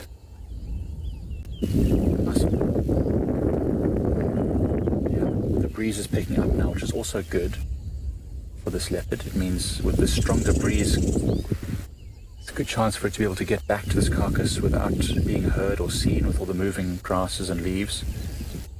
Hopefully, as we sit here relatively quietly, we'll get a glimpse of this animal. The impalas are still in the area. Every now and again, they just snort, as if just remembering that, hey, there's a leopard here somewhere. And of course, there's an impala up in the tree, which is one of their youngsters. You might find that the mother still calls every now and again, trying to figure out where its youngster is.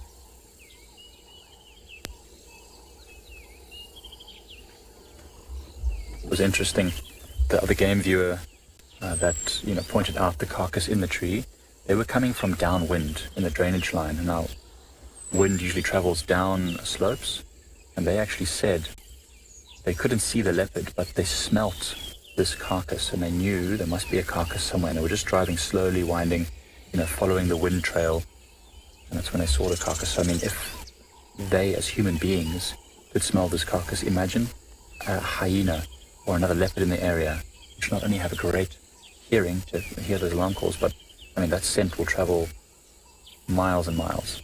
You'll be able to pick up that scent from a kilometer down, maybe even 2 already, on this nice, consistent breeze.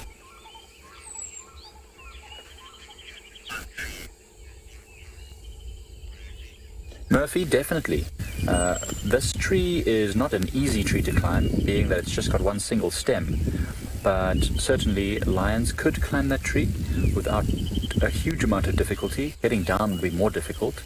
Lionesses often climb trees, and we've actually had a carcass of a warthog in a tree much higher than this knobthorn, a much smaller tree as well, which got climbed by a male lion, a young male lion, and he stole that carcass out of the tree. So definitely a potential for that to happen.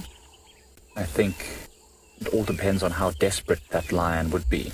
A cheetah, however, not really. This tree is just too upright and too straight.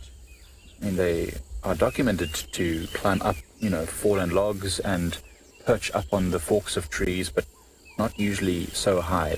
That fork there that you see, that's probably about 3 meters off the ground. Maybe even a bit more. It's quite high.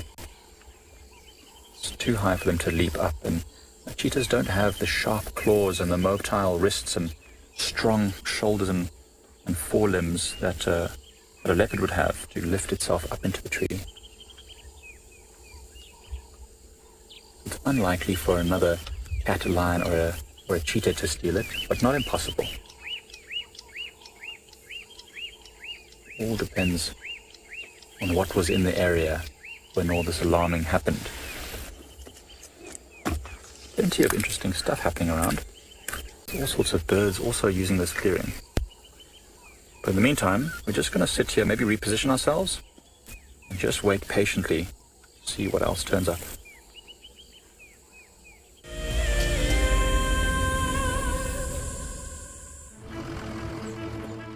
My name is Taylor McCurdy, and I work for Eco Training. I love hearing from all of the viewers. However, I particularly enjoy those of you who have been watching for a few years. Your questions are just so advanced and they really get me thinking.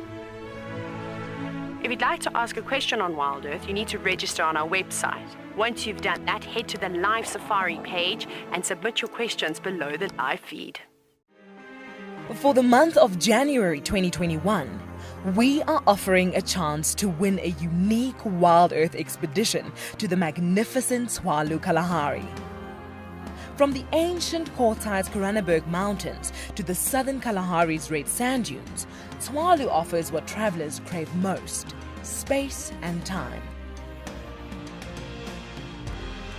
The winner will explore this landscape in a vehicle, on foot, or on horseback, with a chance to go behind the scenes with Wild Earth and of course meet the meerkats. The prize includes a 3-night stay for you and a friend at the luxury Motsu Lodge, including flights from either Johannesburg or Cape Town. Open to all Wild Earth explorers who have signed up before the end of January 2021. Terms and conditions apply. There we go, look. All 3 in one frame. Look at that, isn't that cool? Oh, that is so special. That is exactly what we had been hoping for, is all 3 of them to come together and make the perfect little family portrait. Tune into Wild Earth every single day. It's in your nature.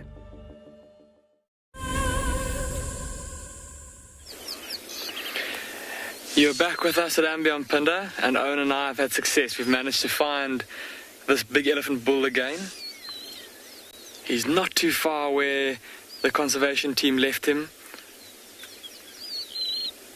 And nice that he's come out of those dense thickets that he was in, where it would have been pretty tough to see him.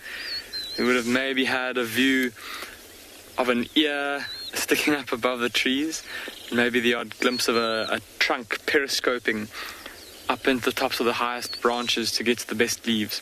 But no, he's standing right out in the open. Looks like he's gathering up grass and low-growing thorn trees from the ground there with his trunk. There you go, plucking the grass with his trunk. Almost like he's grabbing handfuls of the stuff and then popping it in his mouth. Sure, and even from here, I know he is a bit of a distance away, but just have a look at the size of him. Look at how wide his body is. He's obviously very tall, but it's his girth, just the sheer breadth of his body. It really makes him impressive. And also his belly, look how low his belly hangs down towards the ground. Just a big, solid, almost unit of an elephant. And all those signs, that big bulk, that low-hanging belly. Got a glimpse of his tusks. He only has one tusk, just one right tusk. There we go, you can see it now. See how it's quite thick? Not terribly long. It's got a very, very, very thick base to his trunk and a very big head. So those are all indicators, excuse me, that he's a big bull in his prime.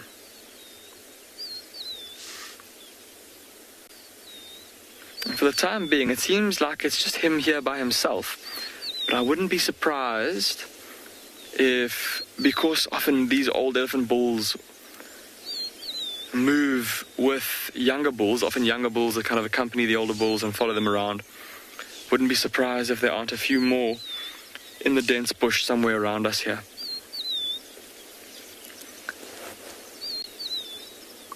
And just watch his ears, everybody. See how his ears... Well, they're standing still. Well, they're still for now. But see how often they've been flapping? There we go. There's a flap. Look at how bright the sunshine is on his back. It's starting to heat up a little bit. And so he's flapping those ears, of course, to help him to cool himself down. Just looking into my binoculars, I don't know if you guys can see with the zoom of the camera, but he looks a bit wet behind. The backs of his ears look quite wet. There's almost like a shimmering glistening to the back of his ears. It's like he's already sprayed water there. And for him, I suppose it's like if we were to get out the swimming pool, get out the shower, and then stand in the wind or stand under a fan, it helps to cool you down pretty quickly. And no doubt that him having splashed some water behind his ears onto that very thin skin full of big blood vessels, in addition to him flapping those ears, will help him to cool down even faster. Going to be very important for him to do that today, because if it's already, the sun's already this intense, and it's only gone 7 a.m. here, it's going to be a scorcher in a couple hours' time.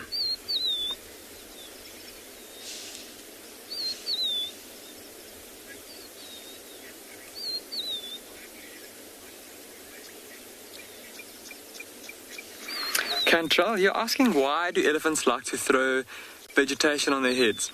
Cantrell, that's an interesting question, because we often see them doing it with mud, which is obviously to help to cool themselves down and to help them to form like an abrasive agent on their body so that they can help to rid themselves of, or so that they can use it to help them get rid of parasites. And then dust for, I suppose, a similar function. But vegetation, I suppose, like dried grass and stuff, then imagine that it would have much of the same effect. I would presume that I've often seen elephants where they've tried to gather up earth and they've inadvertently gathered up a bunch of vegetation in the process. It's like if you reach down into the ground and you try and pick up just earth when there's already grass growing on top, you're going to end up with a couple of clods of grass in your hand as well.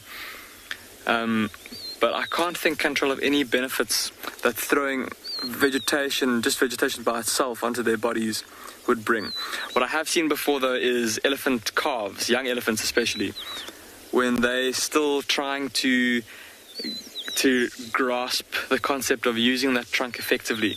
I've seen them picking up bushes and branches and throw those onto their backs, and that's, I suppose, it's just getting that muscle memory going. It's practicing those movements that they've seen their mother, seen their aunts, seen their siblings, their cousins doing.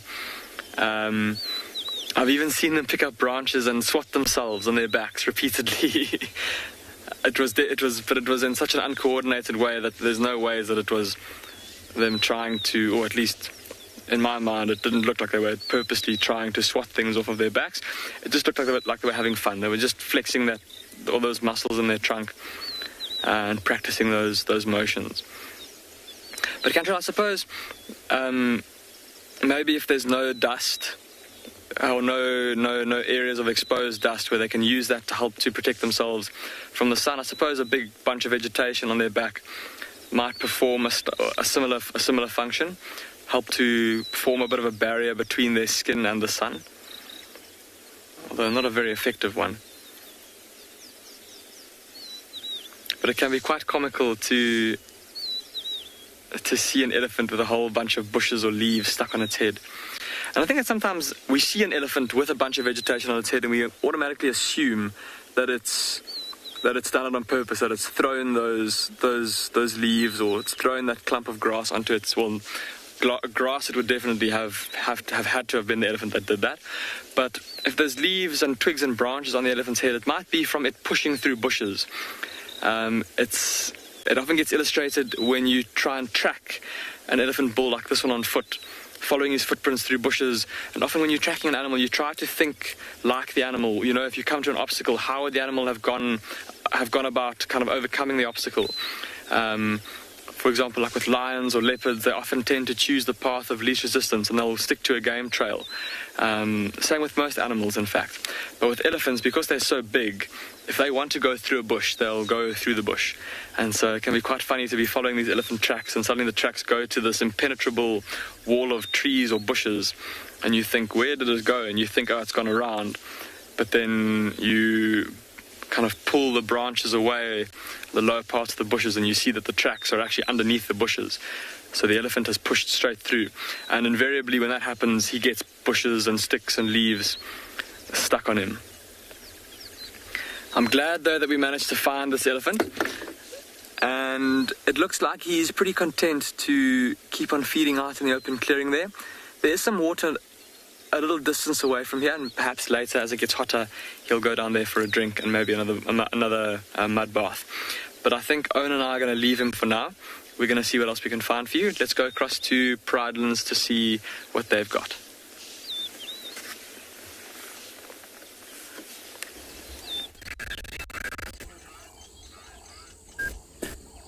We've moved ourselves down can and we've put ourselves in a bit of shade. We're watching the area with those impalas and the carcass from a different angle, pretty much as far as we can, and still be able to see it. So there's the knob thorn in the background just there, with the carcass in it. See, still no sign of that leopard yet, so you can just see the picture there is where the carcass is hanging just above that horizontal branch. We're just waiting to see if that leopard does come back. Now, it's unlikely, especially with all these impalas watching this tree, but if it does come back, we're hopefully going to be able to spot it. We just know that this leopard, if it is the pixie pan female, is quite shy during the day. So we want to be able to at least get a glimpse of her. It might not be the best view, without disturbing her. The impalas are all looking directly, or a lot of them are looking directly towards that knob thorn. I'm sure they can smell the carcass, but the clearing is really the safest place for them. Also, although it's uncomfortable for them to be so, it's also the safest for them. Just to be in the clearing like this, they can easily spot that leopard coming. And at least once they know where the leopard is, if the leopard does go up, that's when the impalas will then move off, because they know, right, danger is there, we'll see it, we'll move away. But for now, while they don't know where the danger is, they would rather just stick around in this clearing. It's a clever strategy. I mean, they've got so many strategies, these impalas, to survive. Obviously, the first strategy, just being in a herd like this. The second strategy, using the open clearings. And third, the fact that they've given birth to so many lambs in such a short period of time, meaning that although, as we see, one has been caught by a leopard, the chance of at least some of them surviving is much higher than if they were all just on their own. Mike, Rhinos. 1 second. Standing by. Let's see if there's any new information. Yeah. Just stand by, Reynard. We don't want to have too many vehicles in the area because of the fact that this leopard is quite shy and we want it to be able to come back and be comfortable. So we might keep it. So what we often do is we keep a sighting to a one vehicle sighting. And that just allows us to at least keep an eye on the situation without the area becoming too saturated with vehicles and causing that animal to be a bit shy. We'll stick around a little bit longer, and then what we'll do is we'll make space for another vehicle to come and have a look.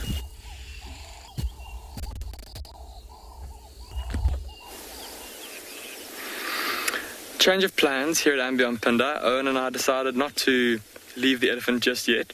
The reason being is that he went up to, there's quite a large tree, and it looks like there's quite a large weeping boerbean that he went right up to, and he looked like he was going to reach up and try and pull a branch or two down.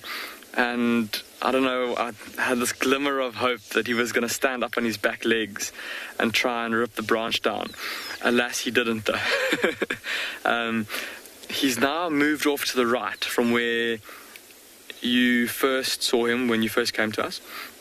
He's still feeding quite steadily in the bottom of this little depression. But yeah, not showing much sign of changing direction to head towards that waterhole. So yeah, I don't know if that is going to happen anymore. Like I said, he's already got kind of moisture behind his ears, and it looks like he's had mud already thrown onto his body. So water might not be his priority at the moment. Definitely seems to be food. He also did quite an interesting little maneuver, if you will, a few moments ago. He walked up over a little kind of crest of earth, and when he came down on the other side, he came down quite quickly and was like throwing his head around and resting his trunk on his tusk. Almost got like a little spurt of energy. And yeah, he's a bit, well, definitely not able to see it now because he's behind a bush. But almost behaving like he's starting to come into must. Like he's starting, like that testosterone in his body is starting to increase.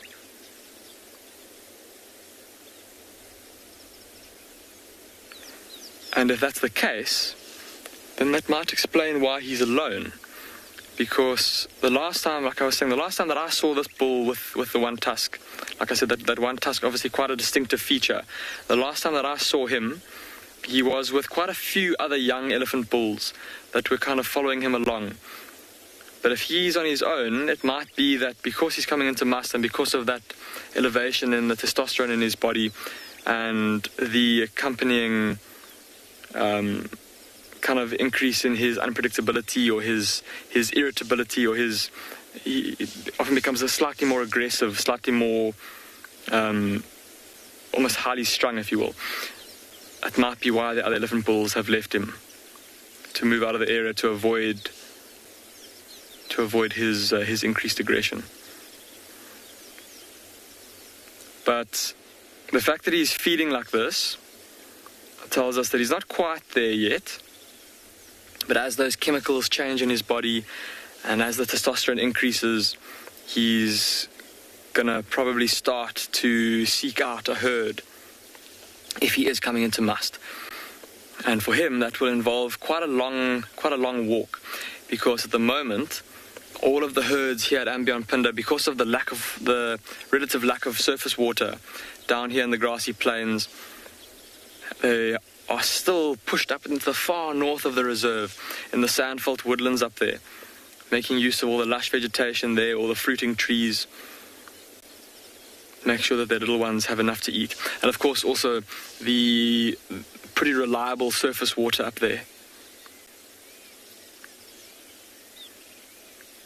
We've had a couple of incidents, or rather of instances where the herds have come down to the south after we've had rains, but they were pretty fleeting visits. And normally at this time of the year, if we get good rain and if we've got lots of water in all the rivers and the water holes, plenty to eat, plenty to drink, then the herds of cows and calves will come and spend time down here in the far south of the reserve. But at the moment, because the rains have been quite patchy, we've had rainfall, but not enough to fill up the water holes in the rivers, and not enough to keep the grass lush and green and super nutritious. And so the herds have elected to rather stay up in the north of the reserve.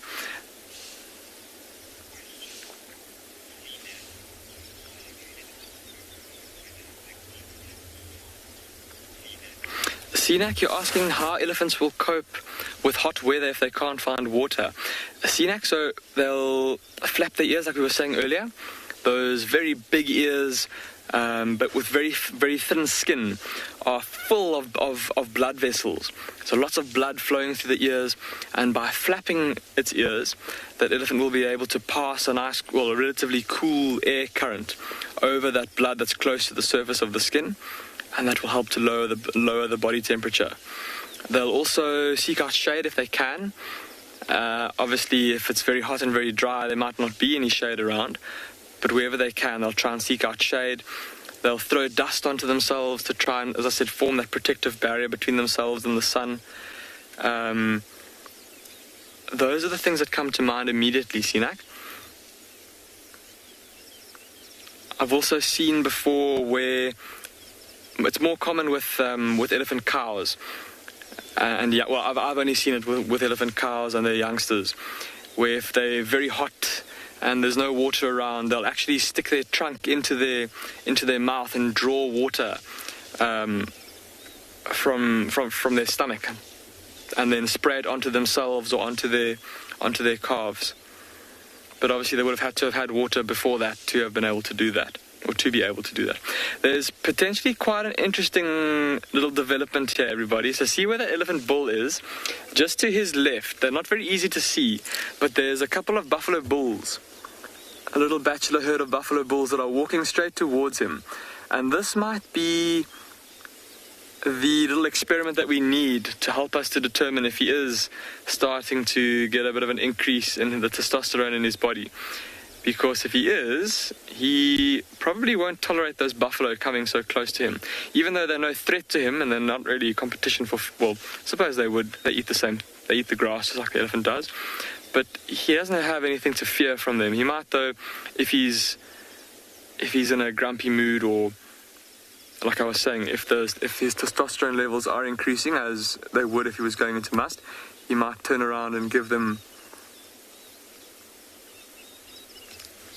a bit of a head shake or a bit of a warning charge, maybe even a trumpet. But I think luckily for the buffalo, he's walking away from them. Langa, you're asking how long must will last.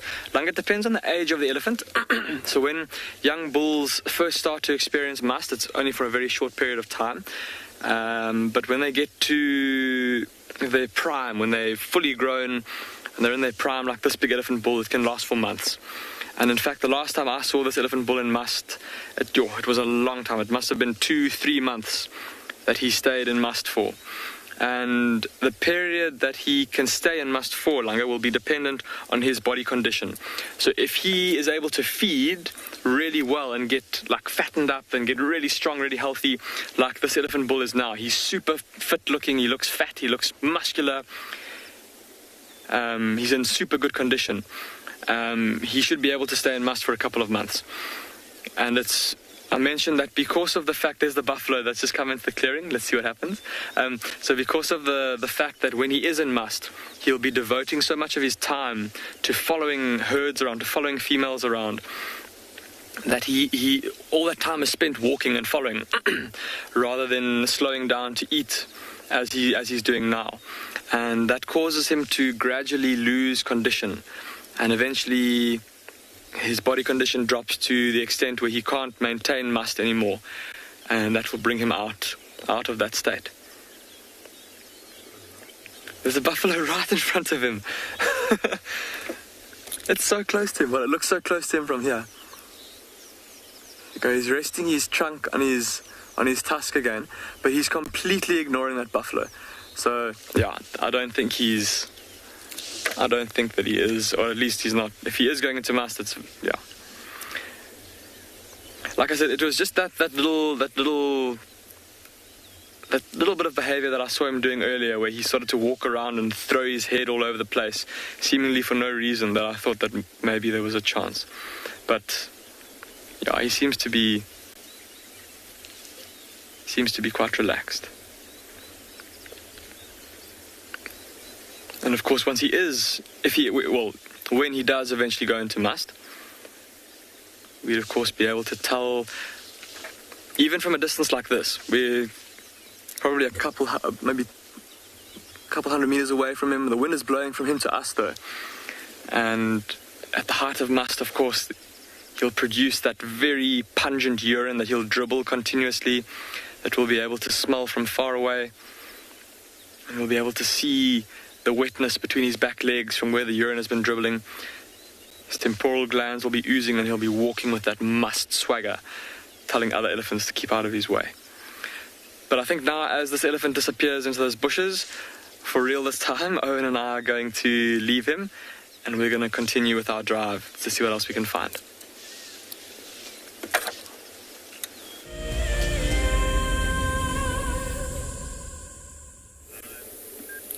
So, welcome back to Ngala. We have been searching for the rest of the pride, or any signs of the pride, but with no luck. What we have, however, found is circling vultures. You can see off in the distance lots of vultures getting active now. Now, it could be that there might be a carcass in the area, but also when it starts heating up like this, these vultures will use the thermal, so the hot air that rises up, and they'll use that to take off and circle around in search of carcasses. Very energy efficient.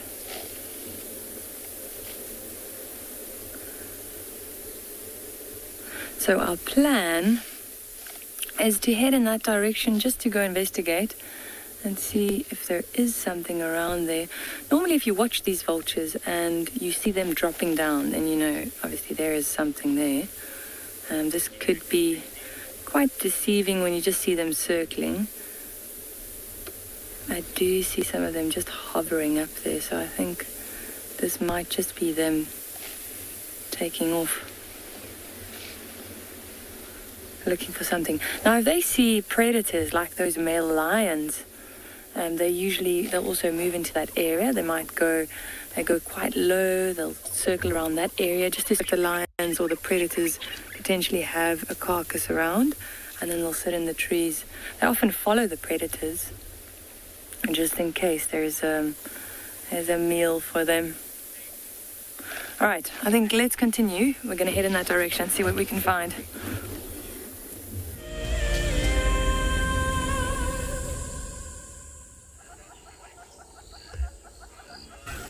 Well, I think that leopard is now somewhere at the base of that tree in those thickets, because the impalas keep walking forward, staring, and then they run away in their alarm call. And they walk forward again slowly, and they stare. The behavior of an animal that has seen a predator, and the predator is not showing threatening behavior, but that they're still afraid of, if that makes sense. So they're all bunched together at the back there, staring into the thickets. They're starting to relax a bit. I think they realize now that the leopard is probably preoccupied. But those impalas far at the far back there, they're the ones that keep creeping forward, staring, and then every now and again they run an alarm call. The wind is swirling and shifting. They're starting to feed again, which is a good sign. Hopefully they'll start moving off, and maybe once they've moved off a bit, that leopard will feel confident enough to go up into the tree itself. I think those impalas are just a bit too close at the moment. I mean, the leopard won't be afraid of them, but it will be wanting to avoid making a lot of noise, or at least attracting a lot of attention, because that's going to bring other predators. Speaking of which, on the opposite side of Pridelands, we're now sitting on the western side of Pridelands, close to Leopard Dam, just to the east of Leopard Dam. But far in the southeastern corner of Pridelands has actually been a young male lion and a lioness spotted. They've moved into some thickets. Seems like it's all happening today. All sorts of action. There's also a buffalo herd moving towards Ndlovu Dam and the eco training camp. Maybe on our way back to camp we'll get some more interesting stuff, but we just want to sit around here and wait.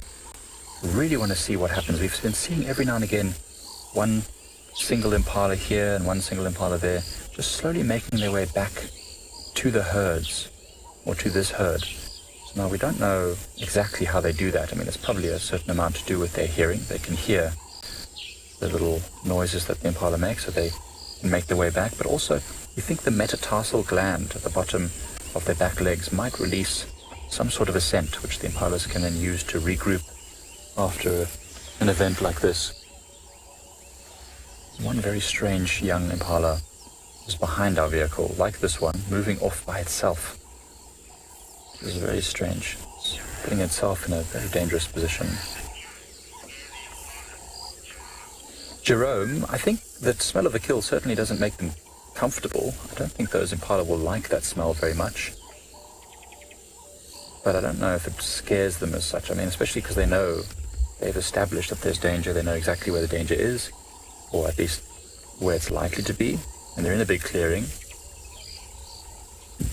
It is quite strange to see them starting to spread out like this. I thought as a group the impalas might want to make their way away from this area. They're probably walking into the wind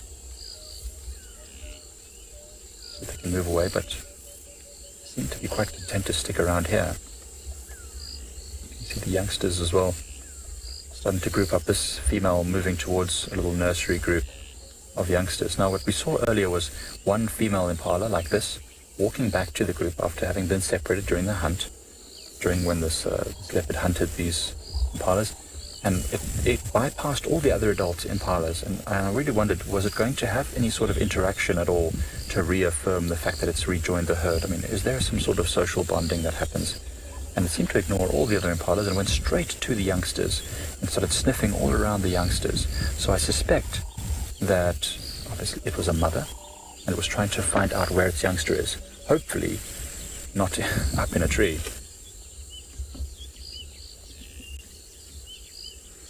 But yeah, it's interesting. If lions, for example, were separated for some time and they come back, there's so much tactile communication, so much touching and licking and rolling on top of each other. But with impala, it's very formal. There doesn't seem to be too much social bonding. They do allo grooming, they groom each other. It's really more of a health thing. I think it's really affirming their social bonds. Well, while we wait and see slowly but surely how this develops, I'll send you over to Lauren and the bee eater.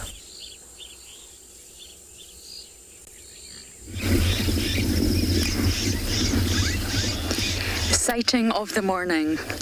It was worth all the hassle we've had to come here. We have the carmine bee eaters.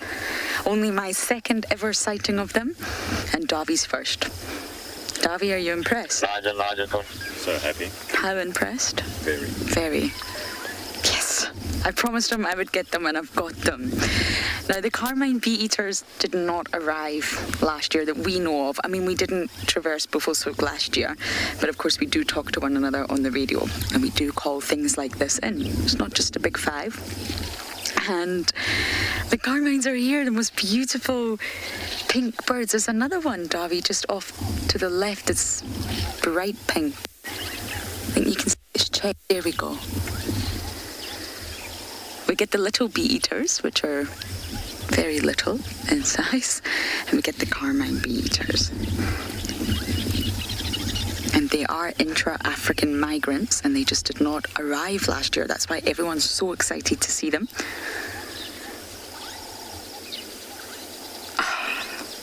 I'm so happy. They are monogamous, but they're sort of colonial breeders, if you like. They do breed together, but they're said to not be breeding here.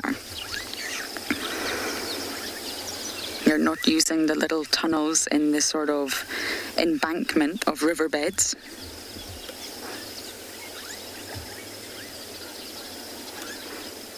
And the immature birds are very pale. I think I just saw one with the same shape as the adult, but they're very, very pale.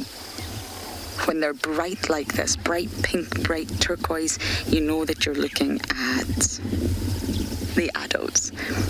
And sometimes you can see many, many together all in one breeding colony. And it's just spectacular. I've not quite been so lucky to see that yet. But apparently they go very, very pink and red, almost blood red, if you like, when they're breeding. And I don't believe, from what I can gather, they're breeding here yet.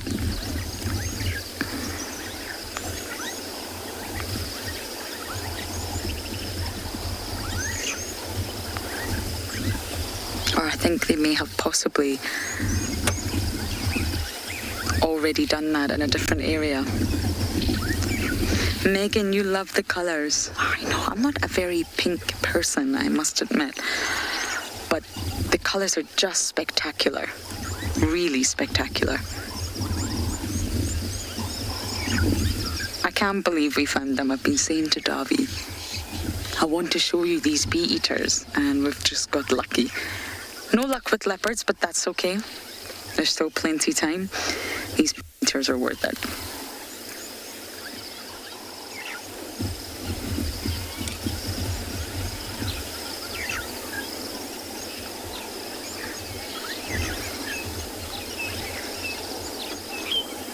You can normally tell the male and females apart by the tail streamers. The male's tail streamers are longer, not by much, but they are longer. So if you see them side by side, whichever bird has the longest tail streamers is the male. Have we lost him, Davi? Unfortunately, we can't move. We spent about 15 minutes trying to work the signal here. I don't... it's up there. You know that dead tree? You got it. You got it before I did. I don't know how we work signal. I don't actually know if that sentence even makes sense, but we worked the signal. We just kept moving back 1 meter, and somehow we've done it, so we're not going to move the car, but we've still got a visual.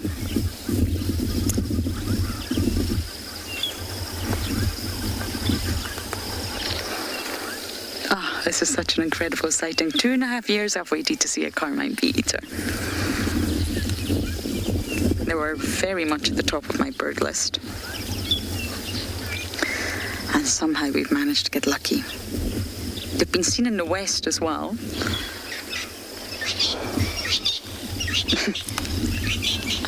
Dylan Zola, they do eat bees. They absolutely do, but not just bees. They don't have a solely bee diet, and they eat lots of flying insects. That may even include damselflies, even the small insects like mosquitoes, bees.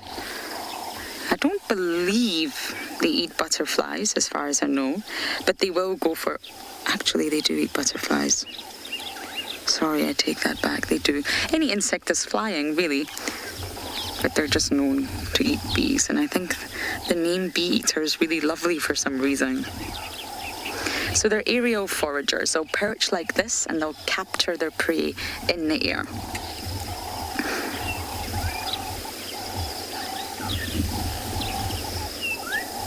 But I think in the summer, in these months, I believe alates make up the bulk of their diet, as with most organisms out here. I don't know how any alates actually survive. And they're experts when it comes to bees. That's probably why they get their name. So what they do is they actually catch the prey in the air, but then they carry it back to a branch like this. They perch, and then they beat the bees against the branch. So it's in their beak, but they'll beat it, which I know doesn't sound very nice. The insect is most likely already dead by this time. But what they're trying to do is discharge the sting, which contains the venom. So the sting falls out, and therefore they're able to completely de-venom it and immobilize it, and therefore it makes a delicious snack. And once they've done that, which doesn't take very long, I mean it takes 10 seconds or so, only then will they swallow it. Where did you go? I want to take lots of photos of you. Can you see them, Dav? It's very hard to spot things in this bright light. Early morning's easy because the light's a little bit softer, but once it gets harsh like this, it's very tricky. Our cameramen do spectacular jobs. Ah, there we have one, Davi. You see it is flying. It's going back to the original tree.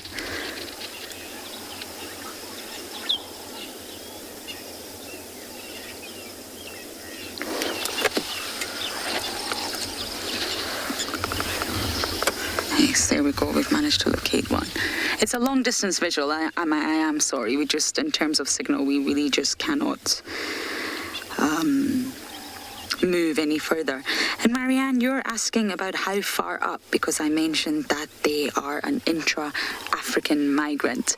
I believe Tanzania, which is obviously on the eastern side of Africa, they come from Tanzania all the way south into South Africa.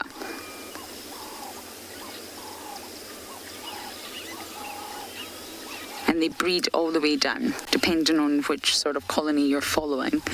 And although it's still within Africa, that's actually a remarkable feat for a very small bird. They're not large birds, so to come all the way from Tanzania down to South Africa, that can't be easy.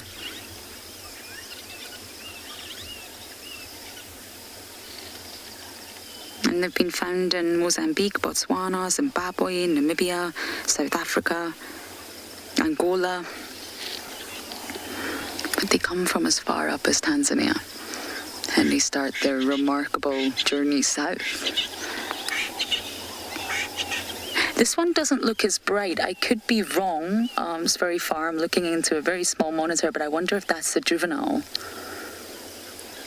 It's not very pink, is it? Mm-hmm. I think this is what the immature carmine bee eaters look like. The adults are very, very pink. Cannot miss them.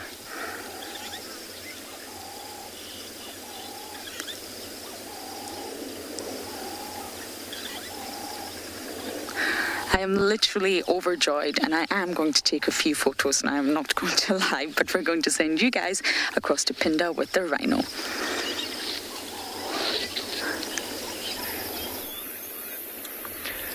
Welcome back to and Beyond Pinda. Look what Owen and I have found. There's a group of white rhinos that have just arrived at this mud wallow. And we've just been speaking about what elephants would be doing at this time of day to try and get out of the sun, to try and alleviate or to try and keep cool. And that's exactly what these rhinos are here to do. We parked up on an embankment with the mud wallow below us, and look at how close this rhino is coming to us. I'm going to talk very quietly. I hope you guys can still hear me. But I can't believe how close this rhino is coming towards us. It's as if it doesn't... Well, it obviously doesn't care that we're here, but...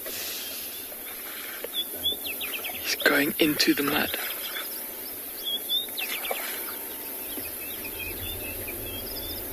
Look how he's drinking.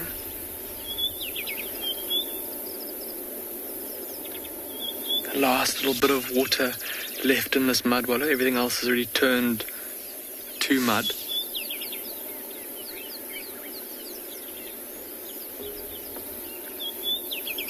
See, every now and then he just lifts his head to look around, watching what the other rhinos around him are doing.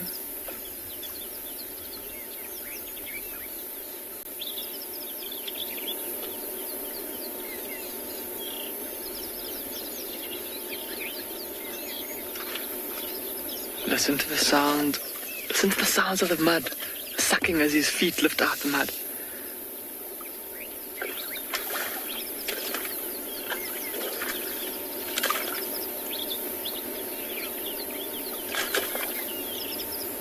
Shame, he's going from all the different puddles, going between the puddles, trying to find some water that's... Maybe trying to find some cleaner water, some clearer water, some cooler water. But I think it's all much of a muchness, unfortunately. It can't be very cool. That water's very shallow, and it's been... Look what he's doing. No ways. Did you see how he just plowed his head through the mud. And drinking again. And the way that this rhino is moving around, obviously trying to find enough water to drink, but there's a good chance because of the consistency of this mud. It's quite sticky, quite clayey, but liquid enough that he could roll around in it. There's a good chance that it might actually get into the mud and start to roll around, and if it does that, it's going to be absolutely awesome. Look, he's lying down. No ways! Look at that!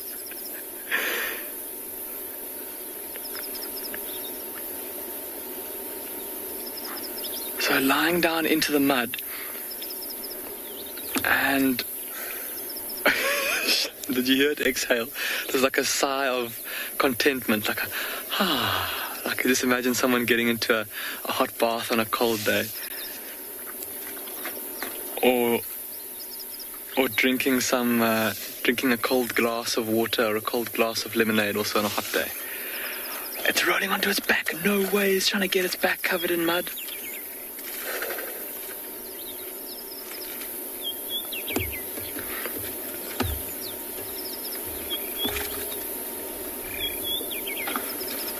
There's a couple of other rhinos that are also in the area, like I said, and it looks like they're all getting involved as well. Tade Makezwa, you're asking if rhinos can swim. Tade Makezwa, that's a very interesting question. And to be honest with you, I've never seen a rhino swim, but I've heard both yes and no. Obviously for an animal like a white rhino, very unhappy with the other rhino having joined. See all the flies that jumped, that lifted off as soon as he started rolling in the mud.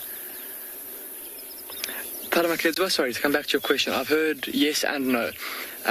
Because white rhinos are their bodies are designed for basically being like big lawnmowers, so their heads normally hang low to the ground, and they walk with their heads close to the ground, a position where if they would have to try and swim, it might make it quite difficult for them to breathe, or keep their heads above water. That's to the contrary. That's the argument that I've heard to the contrary. But then I've heard of people saying that no, they can swim. I suppose, look at the little baby there with mum. It looked like it got a bit of a wind up its tail there.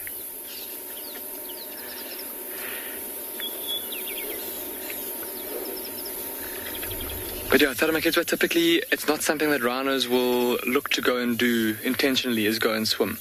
They'll normally go into the water. They'll often go into the water, but they won't swim. They'll just lie down in the shallows to allow the cool water to help them to cool down.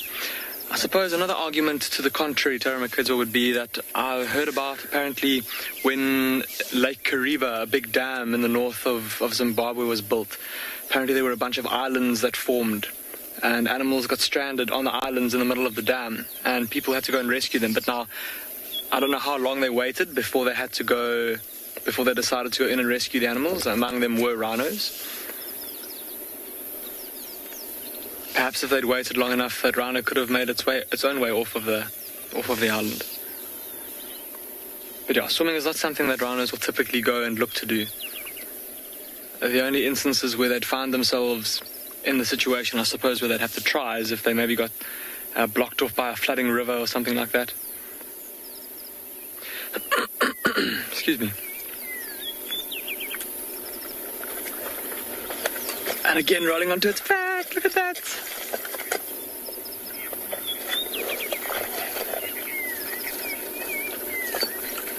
Dear Watcher, you're asking if the rhinos ever get stuck in the mud. Dear Watcher, I think it would be very possible if it was especially a very old or weak rhino that went and laid down in some particularly thick and clayey, sticky mud. It's possible. I've seen a video of a black rhino that looked like it was stuck, but it managed to free itself eventually. But normally they've got pretty broad feet, and that is something that makes it a bit easier for them to avoid getting stuck compared to something like an impala. Oh, that looks like that rhino is having the best time.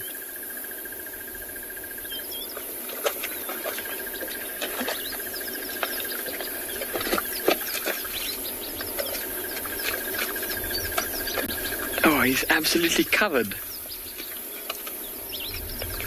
in mud.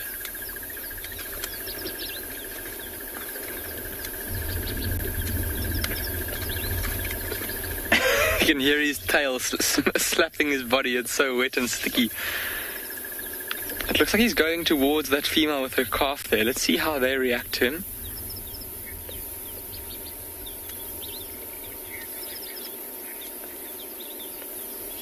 Bubbles, you're asking a very interesting question. You're asking if we would help a rhino if it was stuck in the mud. So, Bubbles, our stance when it comes to helping animals is typically that if the animal is in trouble due to a natural event, we will leave them. It's nature, and we'll let nature take its course. The exception is if it's a man-made incident, we'll try and step in and help where we can. And the other exception is with species that are of conservation concern. So something like a cheetah or a rhino, because both black and white rhino, and of course, as I said, cheetah, they are all species that are threatened, or in the case of like a black rhino, critically endangered. There's precious few of them left on Earth, little over 5,500 left in the entire world. So we would definitely then step in and help, because it's each individual is too valuable to lose. So with an endangered species, yes, then we would step in and help. But often, like I was saying, though, normally if a rhino gets stuck in the mud, it's probably going to be a rhino that's super old and just too weak to move. Here we go, the mother's coming into the mud. See how she's avoiding this area where these two big bulls are, taking her calf to their own little patch of mud there, although that doesn't look nearly as sticky and gloopy. Look what she's doing. She's almost like trying to mix up the mud, trying to check its consistency, to try and... Oh, that looked good. This is ridiculous. I've never seen 3 rhinos simultaneously rolling around in the mud before like this. You often see groups of them maybe resting in the water, sitting quite still, or resting together in the shade of a tree. But to see 3 actively mud wallowing, that is really special. She's almost going onto her back.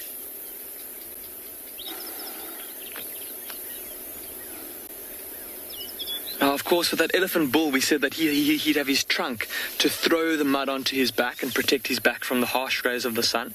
But these rhinos don't have that, so they've actually got to roll and wiggle around onto their backs to coat their backs with mud. Look at the calf. It's coming to investigate. Mom, what are you doing? Let me get in there. You took the best spot.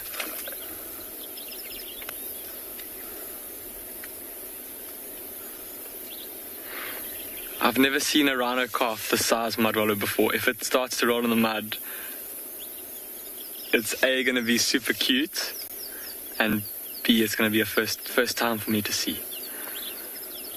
Look at how it's sticking very close to him. I'm very unsure of these 2 colossus that are closer to us, the 2 big bulls that are huffing and puffing and making sloshing sounds. The little one, you're right in Mom's firing line there. If she rolls onto her back, you're going to get very unceremoniously kicked by a flailing limb. Shame, I don't know, there's a patch of mud this side, on our side of Mum. I'm pretty sure that if it came this side, he'd be able to get some nice cool mud on himself. On itself, rather. I haven't seen yet if it's a male or a female calf. Have a look through the binoculars.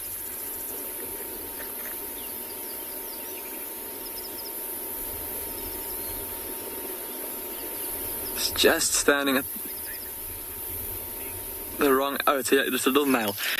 All of you apparently saying how lucky you are to be seeing this.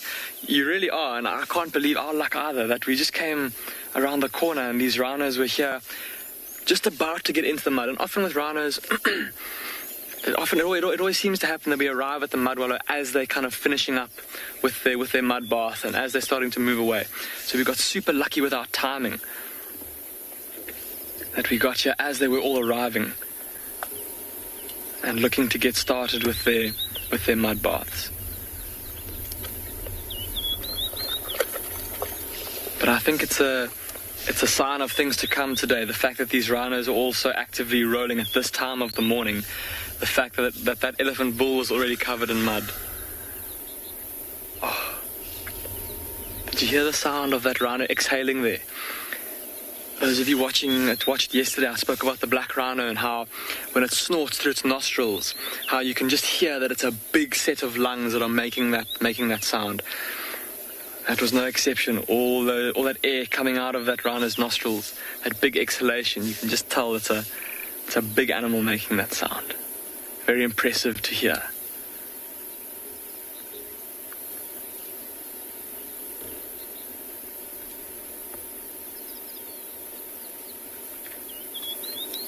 Sure, but that first one that we saw, the one that's now standing up their own, that rhino looks well and truly caked in mud. Look at him, he's got a big clod that's stuck to his horn. His back is completely covered in mud. Oh, look at how deep the mud is there. Look at how he's sinking all the way up, almost to his armpits. And then hear that sound, that kind of suctioning sound, as his foot lifts up.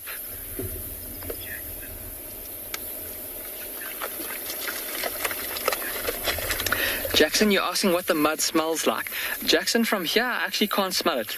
And there's not too much. Normally mud starts to stink if there's lots of decaying vegetation in it.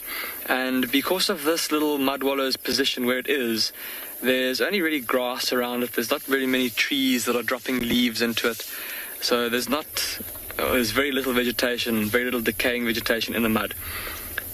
It also seems like there haven't been too many animals defecating in it, which can also make the mud smell. Often elephants, when they come down to a mud wallow, they tend to urinate and defecate and roll around and just make a general mess of the mud wallow, and then it can start to smell. But this mud wallow doesn't smell.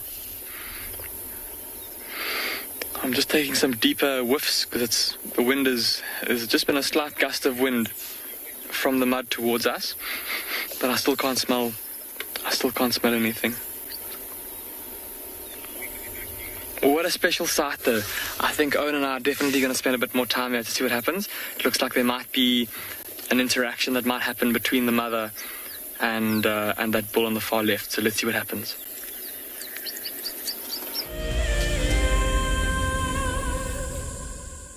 Welcome to my car. This is Wendy, and she's my favorite. She would love to have your name engraved on her so you can be with her every single time she goes on a safari here in Djuma. If you become a Wild Earth Explorer, you will have the opportunity to buy an engraved tag which we will attach to her. We will make sure to send you a digital picture to show you exactly where you are sitting on her. You will have front row seat in every single sighting. My name is James Hendry, and I work here at Djuma Private Game Reserve in the Sabi Sands on the western fringes of the Greater Kruger National Park. My favorite part of getting questions from viewers is that we get to have long and varied discussions about all sorts of different aspects of nature. Because our audience comes from all over the world, it's very special to have different perspectives from everywhere. If you want to submit a question on Wild Earth, you need to register on our website. Once registered, go to the Live Safari page and submit your question beneath the live feed. Hello everyone, my name is Trishala and I am a naturalist and safari guide here in Djuma Game Reserve in the Sabi Sands in South Africa. I think that the information that we provide, and most importantly the questions that you ask, give both you and I a really good idea of what's going on. My friend Fernando here, he's a flat-necked chameleon and I love them. They're just these gems that you manage to find in the bush. Catch up with the guides daily here on Wild Earth. Have you been watching Wild Earth and dreamt of being right there on safari with one of the guides? Well, now you can. Wild Earth is offering you a chance to buy a ticket to dream. You or a friend can hop on board a live Wild Earth show and join our guide on safari. The ticket is redeemable at any of our locations, anytime in the future. Only a limited number of tickets are available, so don't wait. Get your ticket now and start dreaming. Terms and conditions apply.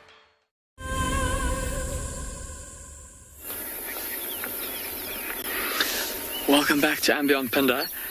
Just as you left us, I was saying that there might be an interesting interaction between this rhino bull and the mother with her calf.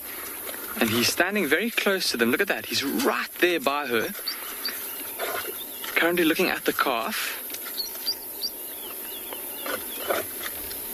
The calf seems content just to lie by Mum's side. But look at how that bull's ears are facing forward. He's watching that little calf very carefully, looking at the mother very carefully. In the meantime, the other rhinos are wiggling around in the mud. But let's just see.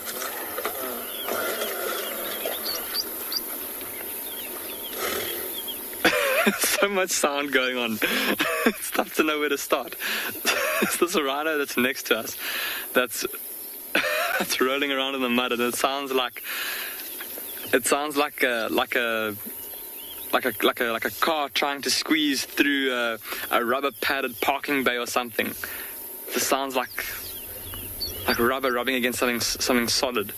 And then I don't know if you were able to hear that huffing sound over all the commotion that the other rhino was making.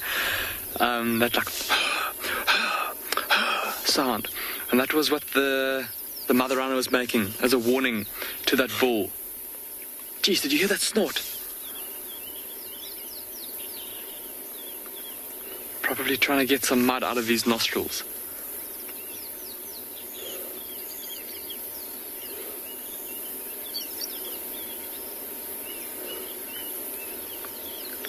So obvious that other bull there was not welcome near the mother and her calf. So she was kind of warning him, telling him to go away. He's now obliged. I suppose looking rather hurt and reluctantly moving away.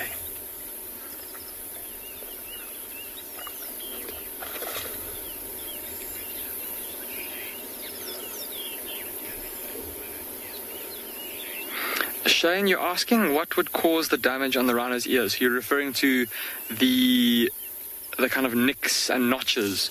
Very well noticed there, Shane. So naturally, rhinos, because of how thin those ears are, and it's the same with elephants and buffalo and all of the larger herbivores, giraffe, kudu, all the animals that have kind of big ears out here, their ears tend to get cut up by going through thorn bushes and going past sticks and stuff. Also biting insects, flies, ticks can all cause tissue damage. Excuse me, but Shane, in this particular instance, with these rhinos, with those very distinctive kind of V's in their ears, that is something that our conservation team has done. So every rhino, if you've been watching for a while, Shane, you'll know that we dehorn our rhinos here at Punda in an effort to keep them safe from poachers. And one of the things that the conservation team will do when they dehorn them for the first time is that each rhino gets a unique notching pattern cut into their ears. So basically each rhino has an ID number that can be read by looking at the ears. And there's a little ID chart. So if there's a notch at this point, it means the number 100. A notch at this point could mean the number 10. And a notch at this point could mean 1. So then you'll know that this is rhino 111 kind of thing. And that's just a way for our conservation team to keep tabs on which rhinos have been dehorned, to keep tabs on which rhinos are breeding, and just to study them. And of course keep tabs on the rhino population.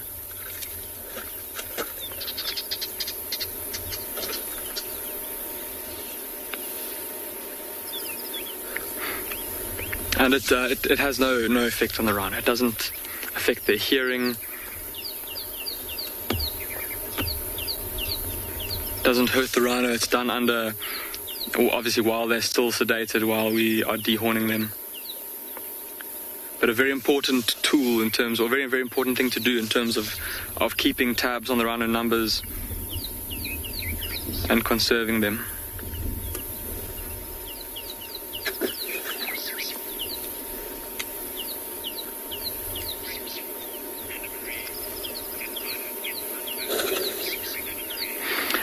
Anna-Marie, you're asking if rhinos can get sunburnt.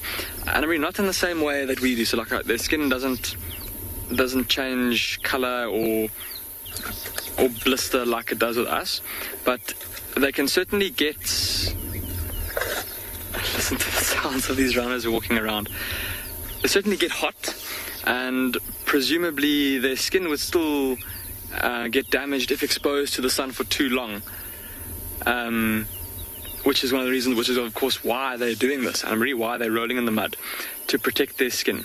So obviously with that very dark colored skin, lots of melanin to protect their skin, that helps to a certain extent. But the coating of the mud and the dust on their backs, just as an additional protective measure against the harmful rays of the sun. But you won't find a rhino turning bright red or going darker because of its time in the sun.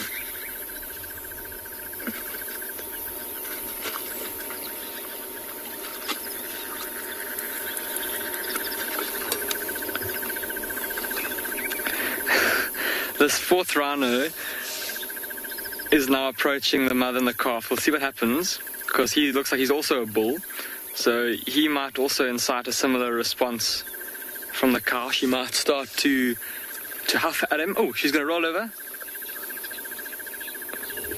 Maybe not. She's now watching the approaching bull.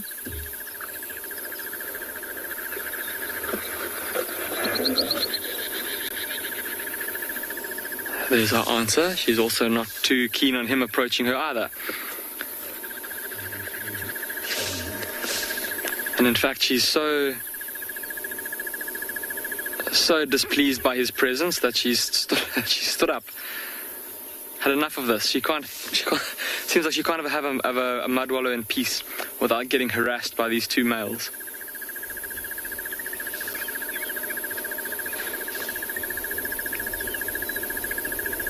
And they're no doubt showing interest in her. Maybe she's showing signs of coming into estrus. Her calf looks like it's of about the age where mom might be getting ready to mate again.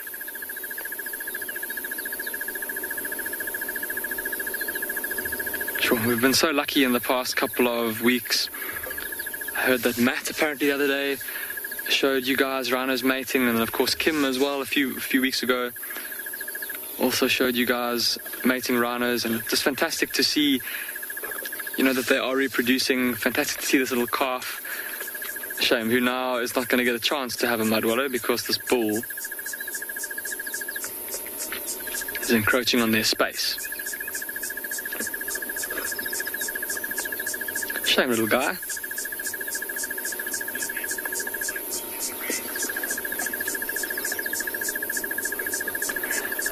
I walk in the rain. You're saying that you're just loving this rhino sighting. I walk in the rain. I think you speak for all of us when you say that. Well, I hope you speak for all of us. I know you certainly speak for Owen and I as well. We can't believe the events that are unfolding here in front of us. I don't think I've ever been able to watch rhinos mud wallowing for this long. And now this fourth bull has decided to take the spot of the mother and her calf. He's been quite a proverbial pig when it comes to the mud wallow. He's literally like mud wallowed in every single puddle in this pool here. But just looking at his size, he is quite a bit bigger than her, and quite a bit bigger than the first bull as well. So he's obviously the dominant male in this area. This is his territory. And whatever he says goes. In which case, that slightly smaller bull, maybe why he didn't go, although it looked like he was pretty close, maybe why he didn't press home his advances or didn't try and get too close to that cow earlier. He doesn't look like he's big enough yet to actually be able to hold his own territory. He doesn't look like he's in his prime just yet.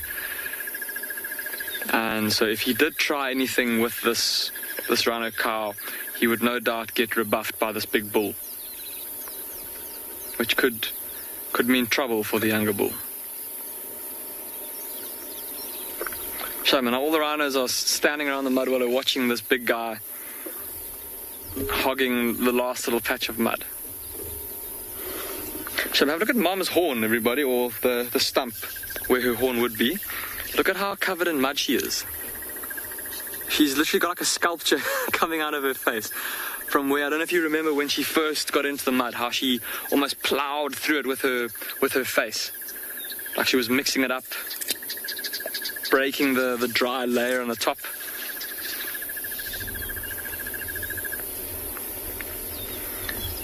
It's quite strange to think about. I mean, think about what you or I would do if we were feeling hot. I mean, I don't know, I wouldn't get into a mud wallow. Maybe there's some of you at home who would go and get into a mud wallow, but I know for me, like getting to a cold swimming pool, or if need be a cold shower, or in desperate times using the water hose outside and standing underneath that, a cold glass of water to drink.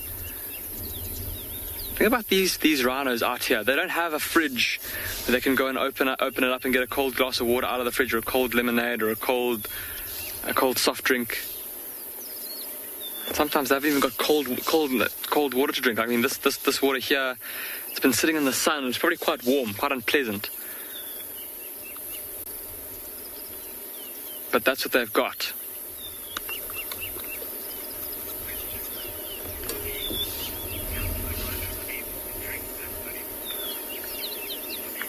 Polly, you're asking how these rhinos are able to drink this muddy water. Polly, their bodies are just, with most wild animals, their immune systems and their digestive systems are used to coping with all kinds of bacteria and organic matter that might make us sick. We, because of our refined way of living, we've kind of lost or haven't ever developed a lot of those or developed that ability to cope with drinking dirty water, eating dirty things. But if you were to go and live in the bush and be forced to do so, you might develop, you'll probably quickly develop a degree of resistance to it. I still wouldn't chance it drinking out of this, even if I had been living in the bush away from any kind of civilization for a while, because there's lots of parasites and things that you could pick up. Probably make you quite sick. But their bodies are just adapted to coping with it. And it's still, even though it's warm, it's still moisture. It's still going to hide. It's just, if you or I were to drink it, it wouldn't provide the same kind of refreshing feeling as drinking a cold glass of water would.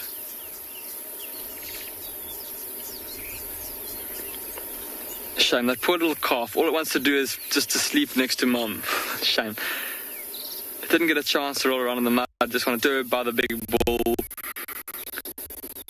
And now Mom, almost like she's just waiting around, hoping that this bull moves, so that she can also get into the mud wallow and carry on with her mud bath. And that calf is just content to sleep next to Mum. Probably exhausted from following her all over the place as she moves around trying to get enough grass to eat.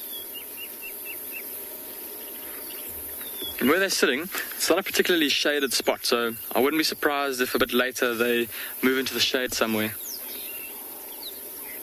Luke, you're asking why their tails are so short. Luke, I suppose they don't really need their tails for much more than indicating body language to other rhinos and for keeping flies away from their rear end.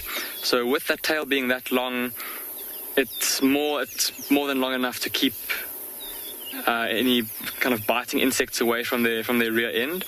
So it serves that function quite well.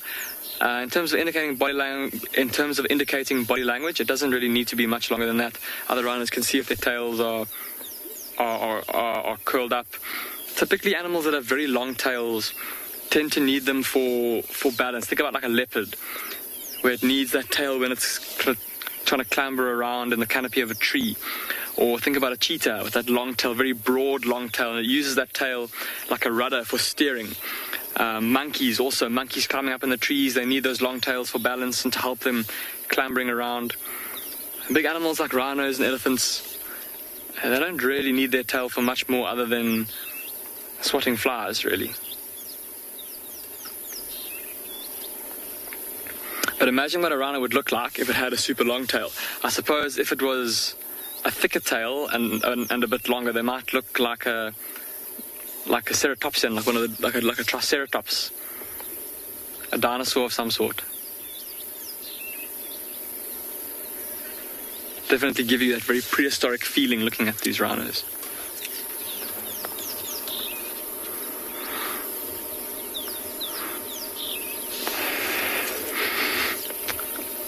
We were talking about the smell of the mud well a bit earlier, and the breeze is picking up a little bit and starting to smell a dungy smell. It sounds like some buffalo dung. It's maybe just started to bake in the sun a bit more and starting to stink a little bit, but I don't think it's the mud per se. But what a fantastic sighting this has been, everybody, to get to spend some time with these rhinos rolling around in the mud. Like I said, I've never seen so many of them doing that for so long. It's been really, really special. I hope that you've all enjoyed it as much as Owen and I have. Owen and I are going to leave these rhinos now, seeing as the activity has settled down quite a bit, and we're going to keep on making our way through the plains here to see what else we can find.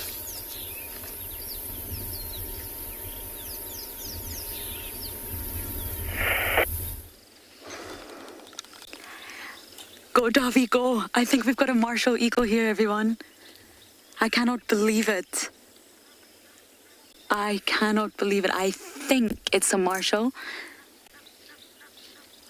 If so, this is such an incredible sighting. We've got very, very lucky. Yeah, I think it's a juvenile. Well, not a juvenile. I think it's an immature martial eagle. Yes. The largest raptor we get here. I can't even begin to think the last time I saw a martial eagle. It's very large. Now, normally, this one's mottled. You see the mottled pattern? That's how you know it's the immature form. I'm pretty sure it's a martial. I'm looking through the world's smallest monitor. Normally, the adult has yellow eyes and a brown head, but the mottled coloration gives away the fact that it's a juvenile, and you can see that sort of crown of feathers on the head. It also has that very almost angry look about it. There's a very prominent frown, shall we say.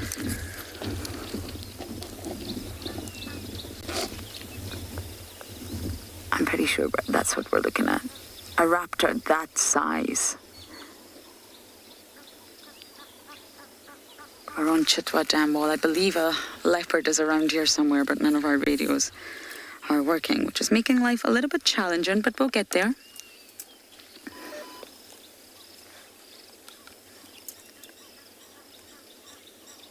Oh, are we getting ready to fly? Are you ready, Davy? Oh, yeah.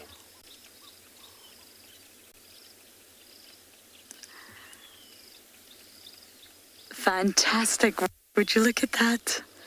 I think if we go forward, we'd actually be able to. Because fish eagles flying too, they're flying at the same...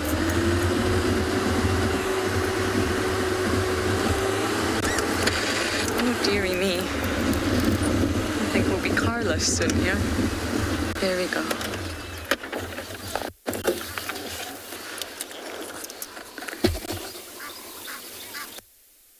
See, it's really, really thick, feathery legs. It's obviously a true eagle, but you see how thick they are. Normally when we look at the Tonys or the Wahlbergs, the legs are not like this. Can you believe it? I'm so happy right now.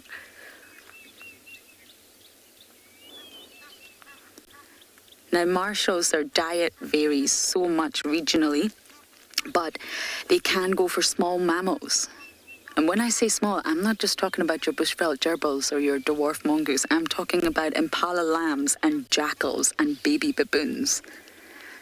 I was part of the Mara Raptor project for a long time, and the martial eagles had tags on them. And the tags transmitted information regularly, more so than the ones on the dogs that we have here.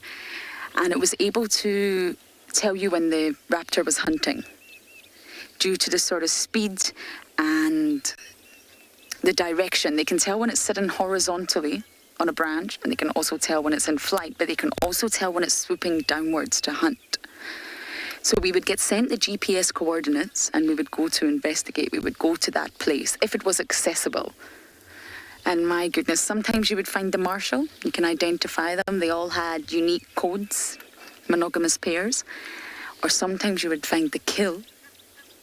And one time I remember we found the marshal itself on an impala ram. These raptors are incredibly powerful.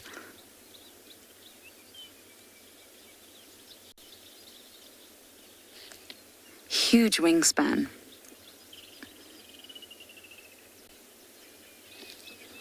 And we get often asked, what is the predator of these birds? Like, for example, the greenback heron yesterday. It'll be birds like this one, the marshal.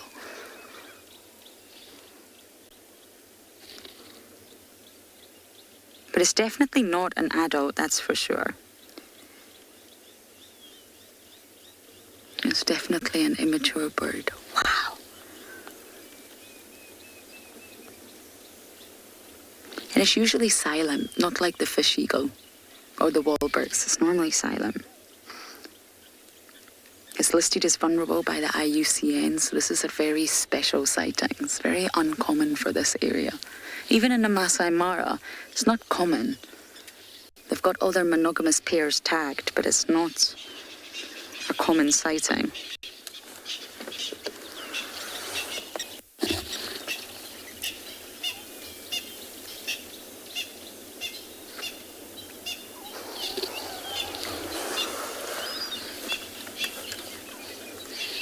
Many of you are saying how gorgeous it is. It is. Fierce looking though, very, very mean looking. And when we talk about predators, your mind automatically thinks of the lion and the leopard and the hyena. And yes, even my mind does the same thing. But this is an incredible predator. This is an aerial predator. We forget that there's predators in fish form, there's predators in bird form, in frog form, reptilian form. We always tend to think of the mammals naturally. Been very lucky with birds today, I must say. From a carmine bee-eater to a martial eagle. Very distinctive. I mean, it's obviously not the full adult plumage, but you cannot really mistake this bird.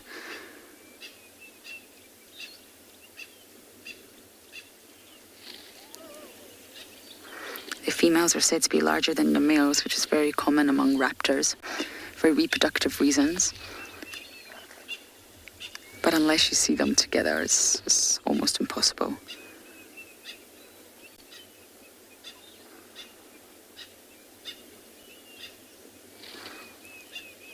But the Mara Raptor projects was one of the most exciting projects to be part of.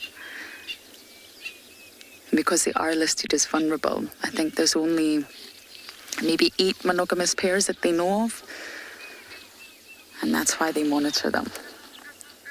Because they are listed as endangered.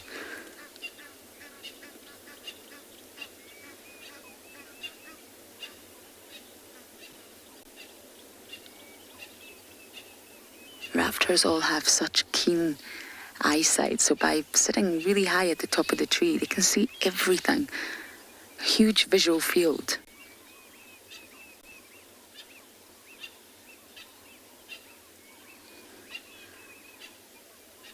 If I was a bird, I would be scared of this raptor. You hear stories of martial eagles attacking Trojan. I don't know if that's true or not. I definitely cannot vouch for that in any way, shape, or form. But they are powerful. They can carry great weight in their talons.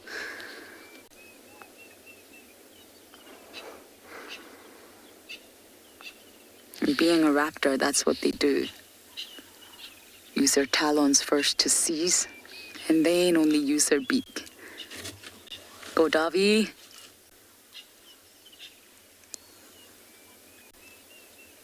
Oh, incredible, incredible. Okay, we're going to leave this martial eagle now, see if we can find the leopard.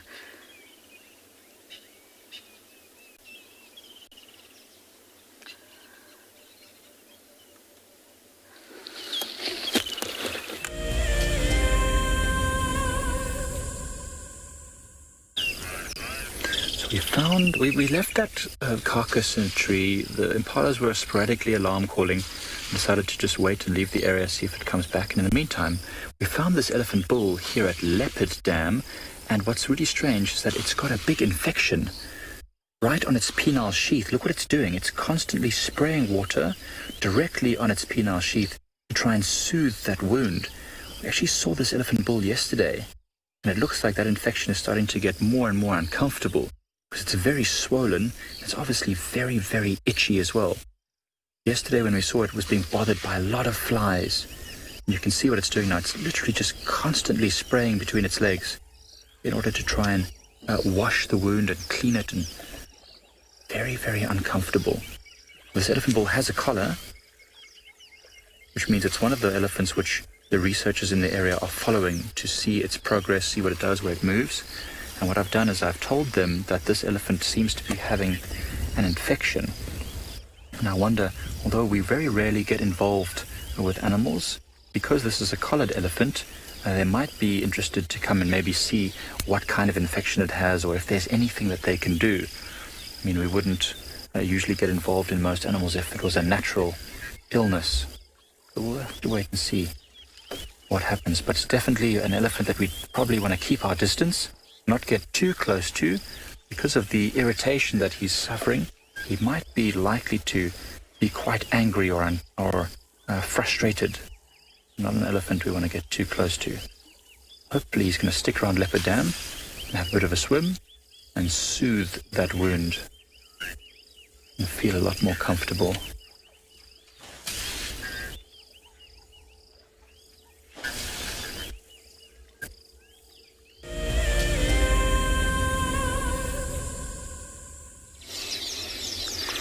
You're back with Owen and I at Untitled.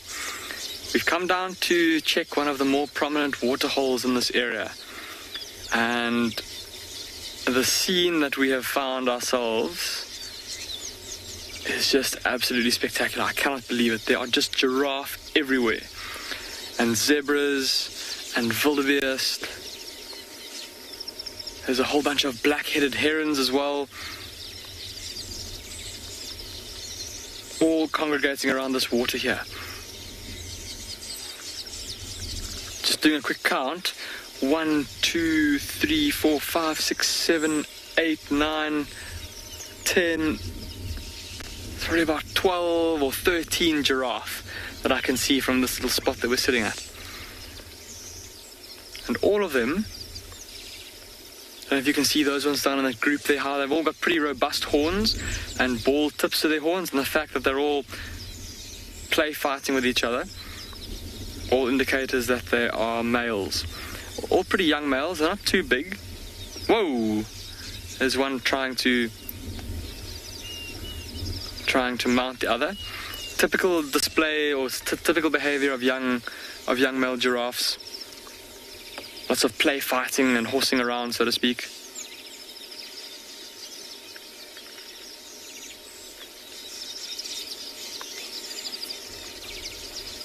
Lots of zebra as well. There's a couple of zebra up at the top there that are engaged in a bit of a... Initially it looked like it was just a play fight, but it seems to be getting a bit more serious now.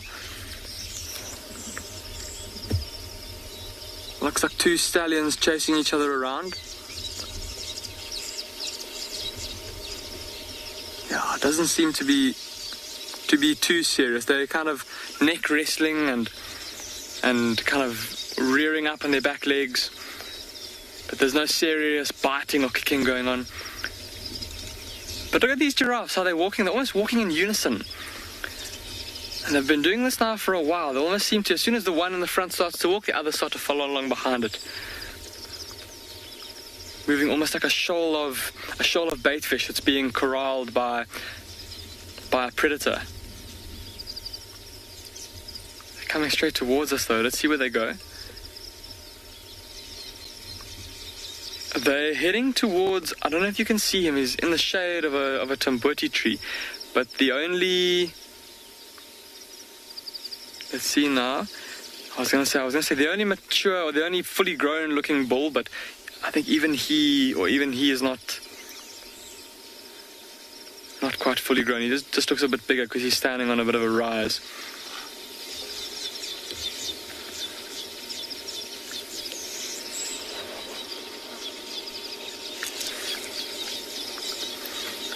Oh, sorry, Owen, there's also some interesting water birds that are down in the water there. I don't know if you can see those 2 ducks that are swimming around there.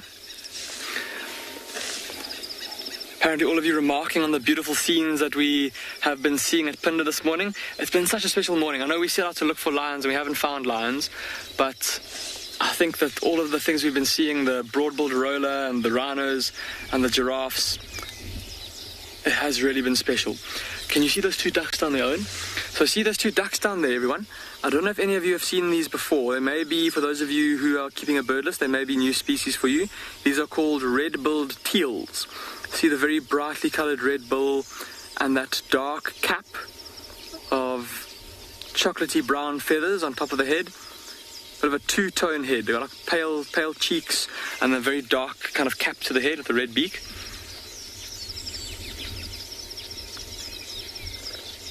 It's been a long time since we've seen water birds in this part of the reserve, everybody, just because of how dry it's been. But obviously the last bit of rain we had did a lot of good to this area. It was obvious that these hills, or the hillsides around here, all drained into this little depression here. And it's now holding this water well. And it seems like the water's still relatively clean. The elephants and the rhinos, the buffalo herds haven't found it just yet. They haven't churned it up into mud. So all the animals that are more just looking for clean water to drink as opposed to having mud wallows, they all seem to be utilizing this waterhole.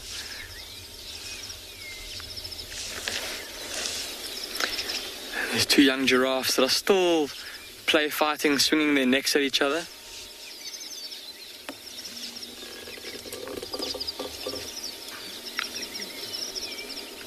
There we go. Now taking on the stance that they'll take on one day as adult bulls when they fight seriously for females. Legs splayed, just a little bit wider than shoulder width.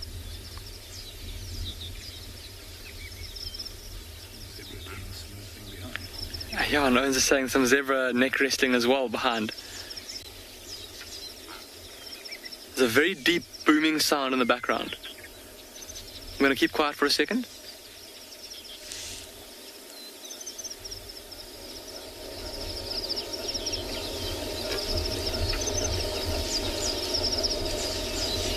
Murphy's Law, he's stopped now. I don't know if you're able to hear that very deep sound of a territorial blue wildebeest bull calling. There's quite a few wildebeest that are also making their way down to the water now too.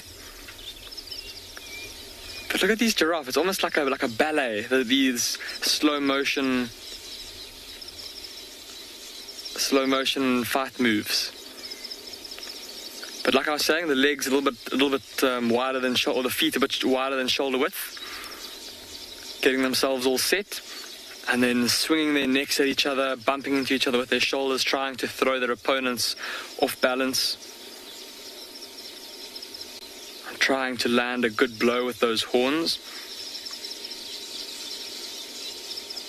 and at the same time trying to dodge or outmaneuver any blows that are directed at you by your opponent.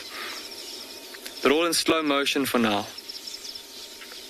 When these bulls get a bit older, when they get to their full size, and when they'll have to be actually seriously competing for females, one deciding, no, is that enough? Then those blows will be much, much, much harder.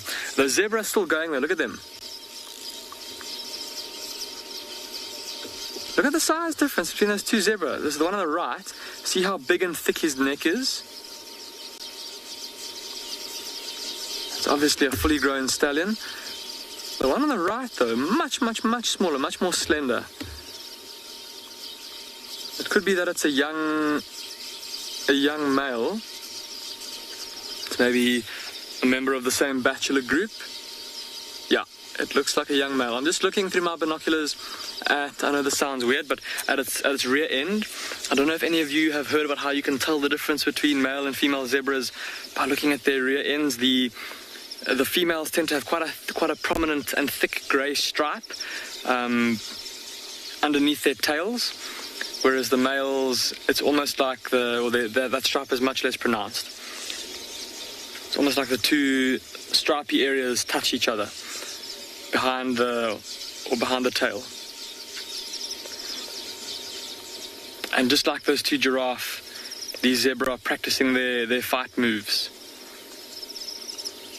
for one day when they compete for females, for their own harem. Now, that male on the right looks like he's definitely big enough and strong enough to have his own harem. But the one on the smaller one, the lighter colored one, looks like he's still got a bit of growing to do. Ooh, but he's got some sneaky moves though. Yeah, he knelt down there and tried to bite the bigger male's leg. Oh, and the giraffe are back at it too, not to be outdone. We may have stumbled upon Zebra and Giraffe Fight Club in the middle of Ambient Pinder. And as everyone knows, the first rule is that we won't tell anybody about it, we won't mention it. Oh, but you've all seen it, so we've already broken the first rule. Yo, they're really going for it now, those two zebra at the back there. It's tough to know where to look, everybody. There's just so much going on here. There's these giraffe and these zebra that have had our attention for so long. But on the other side of the water now, there's a herd of zebra that's been joined by some kudu as well. Even some kudu coming down to drink. There's a whole bunch of woolly-necked storks there too. As I mentioned earlier, some black-headed herons. The herons, just like those marabou storks yesterday, no doubt looking for little insects around the edge of the water here. I mentioned yesterday that we've been seeing literal swarms or clouds of grasshoppers and locusts moving through the grassland here.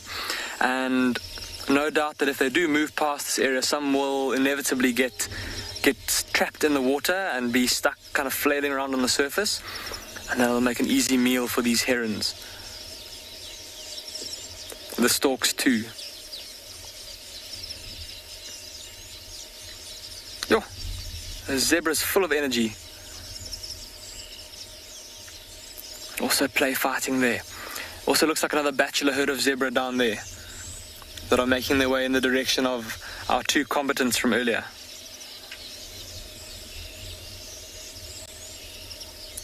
Looks like some of the kudu have settled down and started to drink. This has just been the most unbelievable scene though, everybody. All these different animals coming down to the water to drink. And the only animal I think, well, there's a couple of different species that we're missing, but we haven't seen any elephants drinking. But Lauren has. So why don't we go across to Djuma to go and see what those elephants are up to.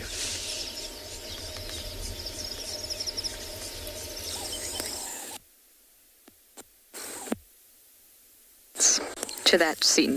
And talking of unbelievable scenarios, that Marshall eagle stayed in the sky, Davi recorded it, and the fish eagle and the Marshall eagle had an interaction in the sky.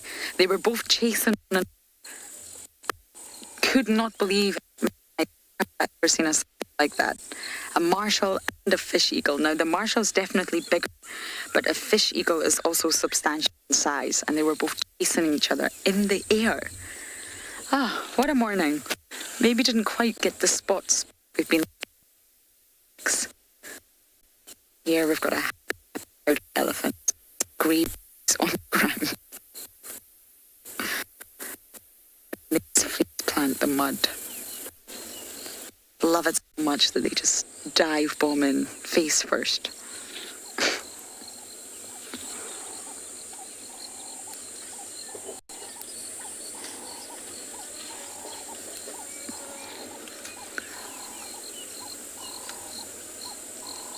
And all these little mud wallows that you can see, this is small. We're just right next to twin dams.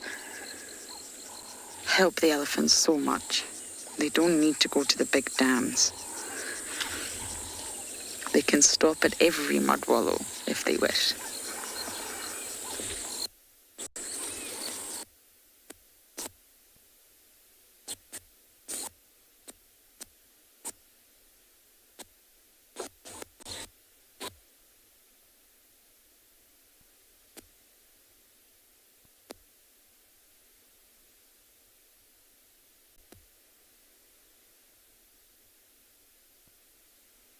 I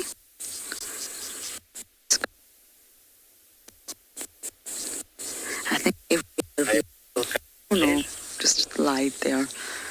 I think most other vehicles have gone away because it's getting so hot. So we're going to bumble a little bit closer to home and see what else we can find.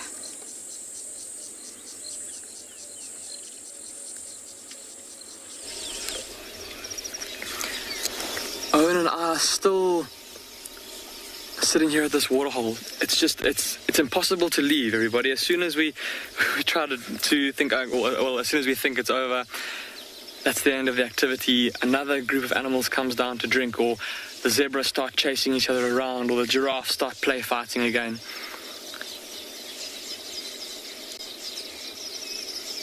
It really is incredible what water can attract on a day like today when it's just so hot. Of course, everything needs moisture. Yo, look at those zebras. They're really getting stuck in there. Shame, they're ganging up on that one stallion. Oh, here comes one charging in from the right.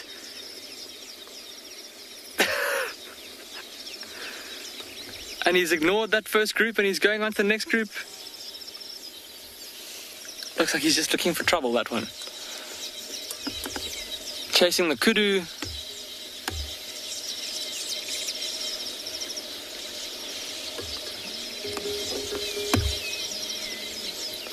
Amazing how the different species kind of all keep to their own little, or rather just keep to their own. The zebra kind of running around all over the place, the giraffe all with themselves, and that group of kudu also staying close together. And then that one having to sidestep to avoid the charging zebra.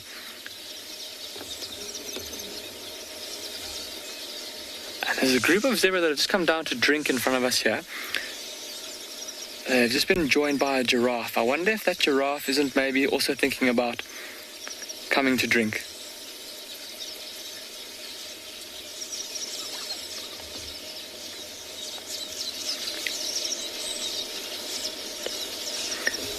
Just having a look at all the animals here.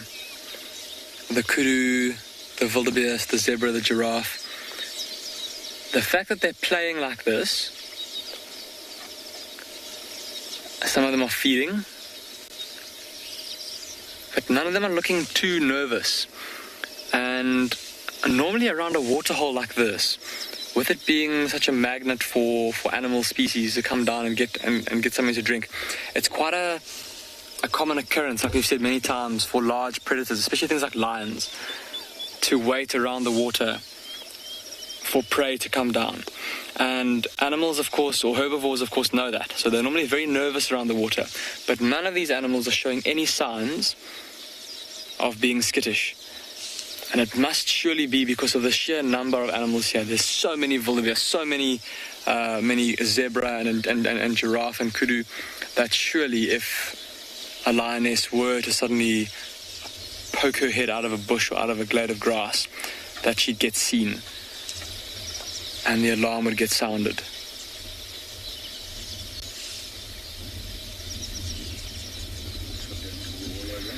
There's some warthogs now. I did see the warthogs coming down in just a second ago. See, Owen's got them there framed up for you.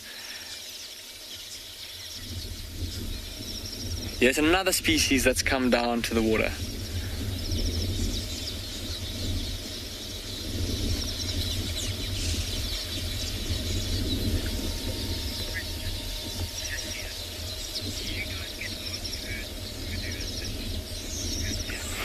Cassius, you're asking if we get large herds of kudu here at Ambionpenda. Cassius, kudu tend not to form herds in the same kind of sizes as what herds of zebra, or in terms of what, well, at least compared to like zebra herds, wildebeest herds. They tend to live in slightly smaller groups, similar to things like a nyala. It's normally just a couple of females and their youngsters. In fact, this group of here in front of us, Cassius, I don't know if there we go, Owen's got them for you. I want to try and count them with my binoculars, because Cassius, just as you asked that question, thinking about it, this is a really good sized group of kudu. There's 1, 2, 3, 4, 5, 6, 7, 8, I can see 9 kudu. 9 kudus all together. that is very special to see. I've seen bachelor herds of a similar size here on Phinda, but yeah, this is about as big as kudu groups will get, Cassius. And I suppose it's just because, like I said, similar to the Anyala, where presumably because they live in thicker bush, it doesn't really make sense for them to move around in large herds. The more animals you have moving around in thick bush, the more noise is going to be made, and so the more conspicuous you'll be to predators, and the harder it will be for you to listen out for danger. Whereas for animals that are more adapted to living in the plains, things like wildebeest and zebra and impala, although impala I suppose do also often move into woodlands, those bigger herds, there's more ears, more noses, more eyes to keep a lookout for danger, which is what you need when there's a wide open space all around you. There go the warthogs up out the mud. They've, just like the rhinos, had a good mud wallow and now distancing themselves from the water. Good thing about this little waterhole, especially for the smaller animals, is that because we're so far from any other bodies of water, it would be very difficult for a crocodile to get here. I wouldn't go as far as saying impossible, but the odds of one getting here are pretty low. And also just from past experience, this waterhole, just the position that it's in, the clay soil, how exposed it is to the sun, it does dry up. Oh, it can dry up quite quickly, which would not be good for the croc. And so because of that, those warthogs are able to roll around in the mud and drink relatively carefree. There's a little piglet coming across. I hope we're going to be able to get it. I don't know if you can see it there, over to the right of the giraffe. Might come into the gap. Sorry everyone. I've gone behind the tree. Yeah, it's just gone behind a tree. There was a mother warthog with a little piglet. They might come back out.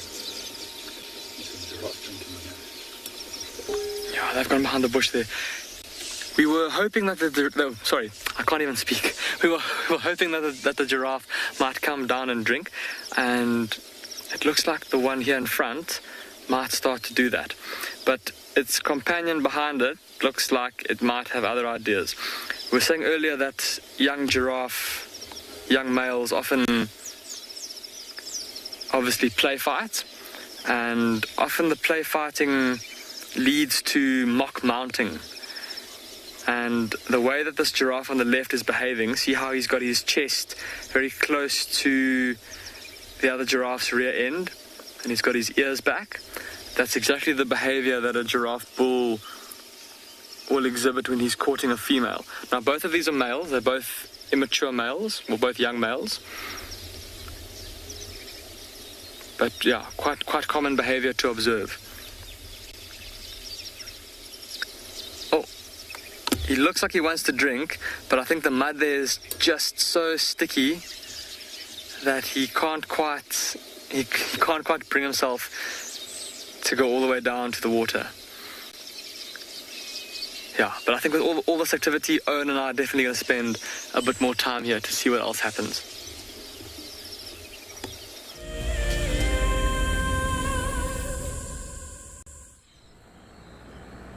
Jumbo, my name is Isaac Rotich. I come live to you every day from the Mara Triangle in Kenya, East Africa.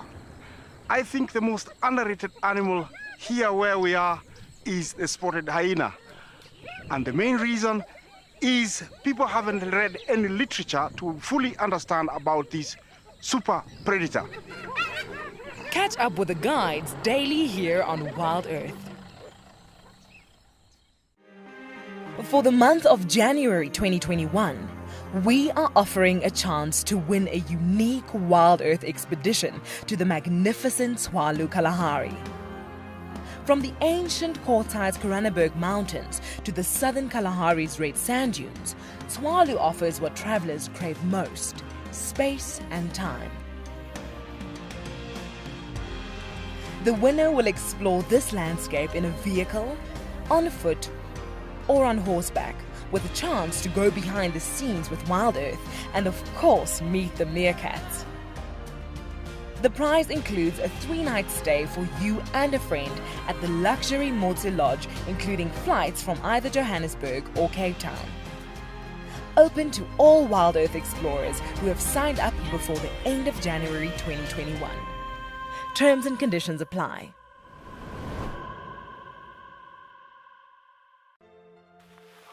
We have a baby pangolin. A baby pangolin.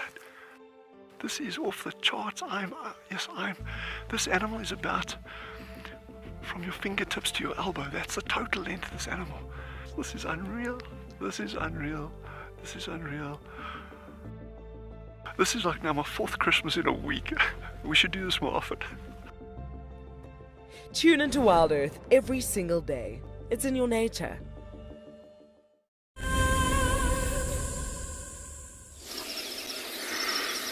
You're back with us at Untitled, and luckily for us, those warthogs that disappeared off into the thickets came back out, led by the 2 little piglets, their mum in tow, and they've now also started to enjoy the waterhole in their own way. They had a quick little drink and then flopped down and started wiggling around in the mud, just like those white rhinos were doing earlier. And look now how they've taken on that 2-tone coloration. They almost look like there's a kind of biscuit that we get here in South Africa called a Romany cream, and it's like a chocolate cookie that's basically cut in half. I suppose it's a bit like an Oreo, but it's like a chocolate biscuit on the top and then melted chocolate in the middle and then chocolate biscuit beneath it, like a biscuit sandwich. And I don't know why these warthogs look like that, just for the coloration. There's that lighter brown and then the darker brown on the underside. Look at that little piglet, how it's going underneath mum, trying to get to her nipples to suckle.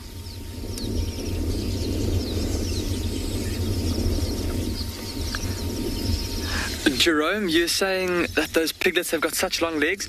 Jerome, they've got very long legs in relation to their body, don't they? Especially compared to mum. Mum's got like much shorter legs in relation to her body size. And Jerome, I wish we could show you. Unfortunately, I can't see any around me for the time being, but most of the baby herbivores out here, impalas, inyala, kudu, giraffe, zebra, most of them are born with very long legs in relation to their body size. And of course, what that means is that with those extra long legs, they're able to run a bit faster. But also, especially in the case of zebra and impala, we spoke about how a waterhole like this would be a magnet for predators as they wait or lie in wait for prey to come down to drink. And imagine for example, a herd of zebra coming down to the water. If there's a foal in that herd, because it's the weakest individual in the group, that will probably be the lion's target. And that'll be the individual that they try and single out. But if the foal is walking in the middle of the herd, and with its legs being so long, its belly is going to be at the same height as the bellies of the other zebra. So the lions might not be able to pick it out as easily or see it as easily in the herd. I just want to use my binoculars. I think I might have caught a glimpse of a wildebeest calf up on the hillside there. There are a couple of little wildebeest calves up in that herd, but not very easy to see. Also some zebra foals up there. Obviously all had their drinks already. And now time for them to move off into the grasslands to keep on feeding throughout the day.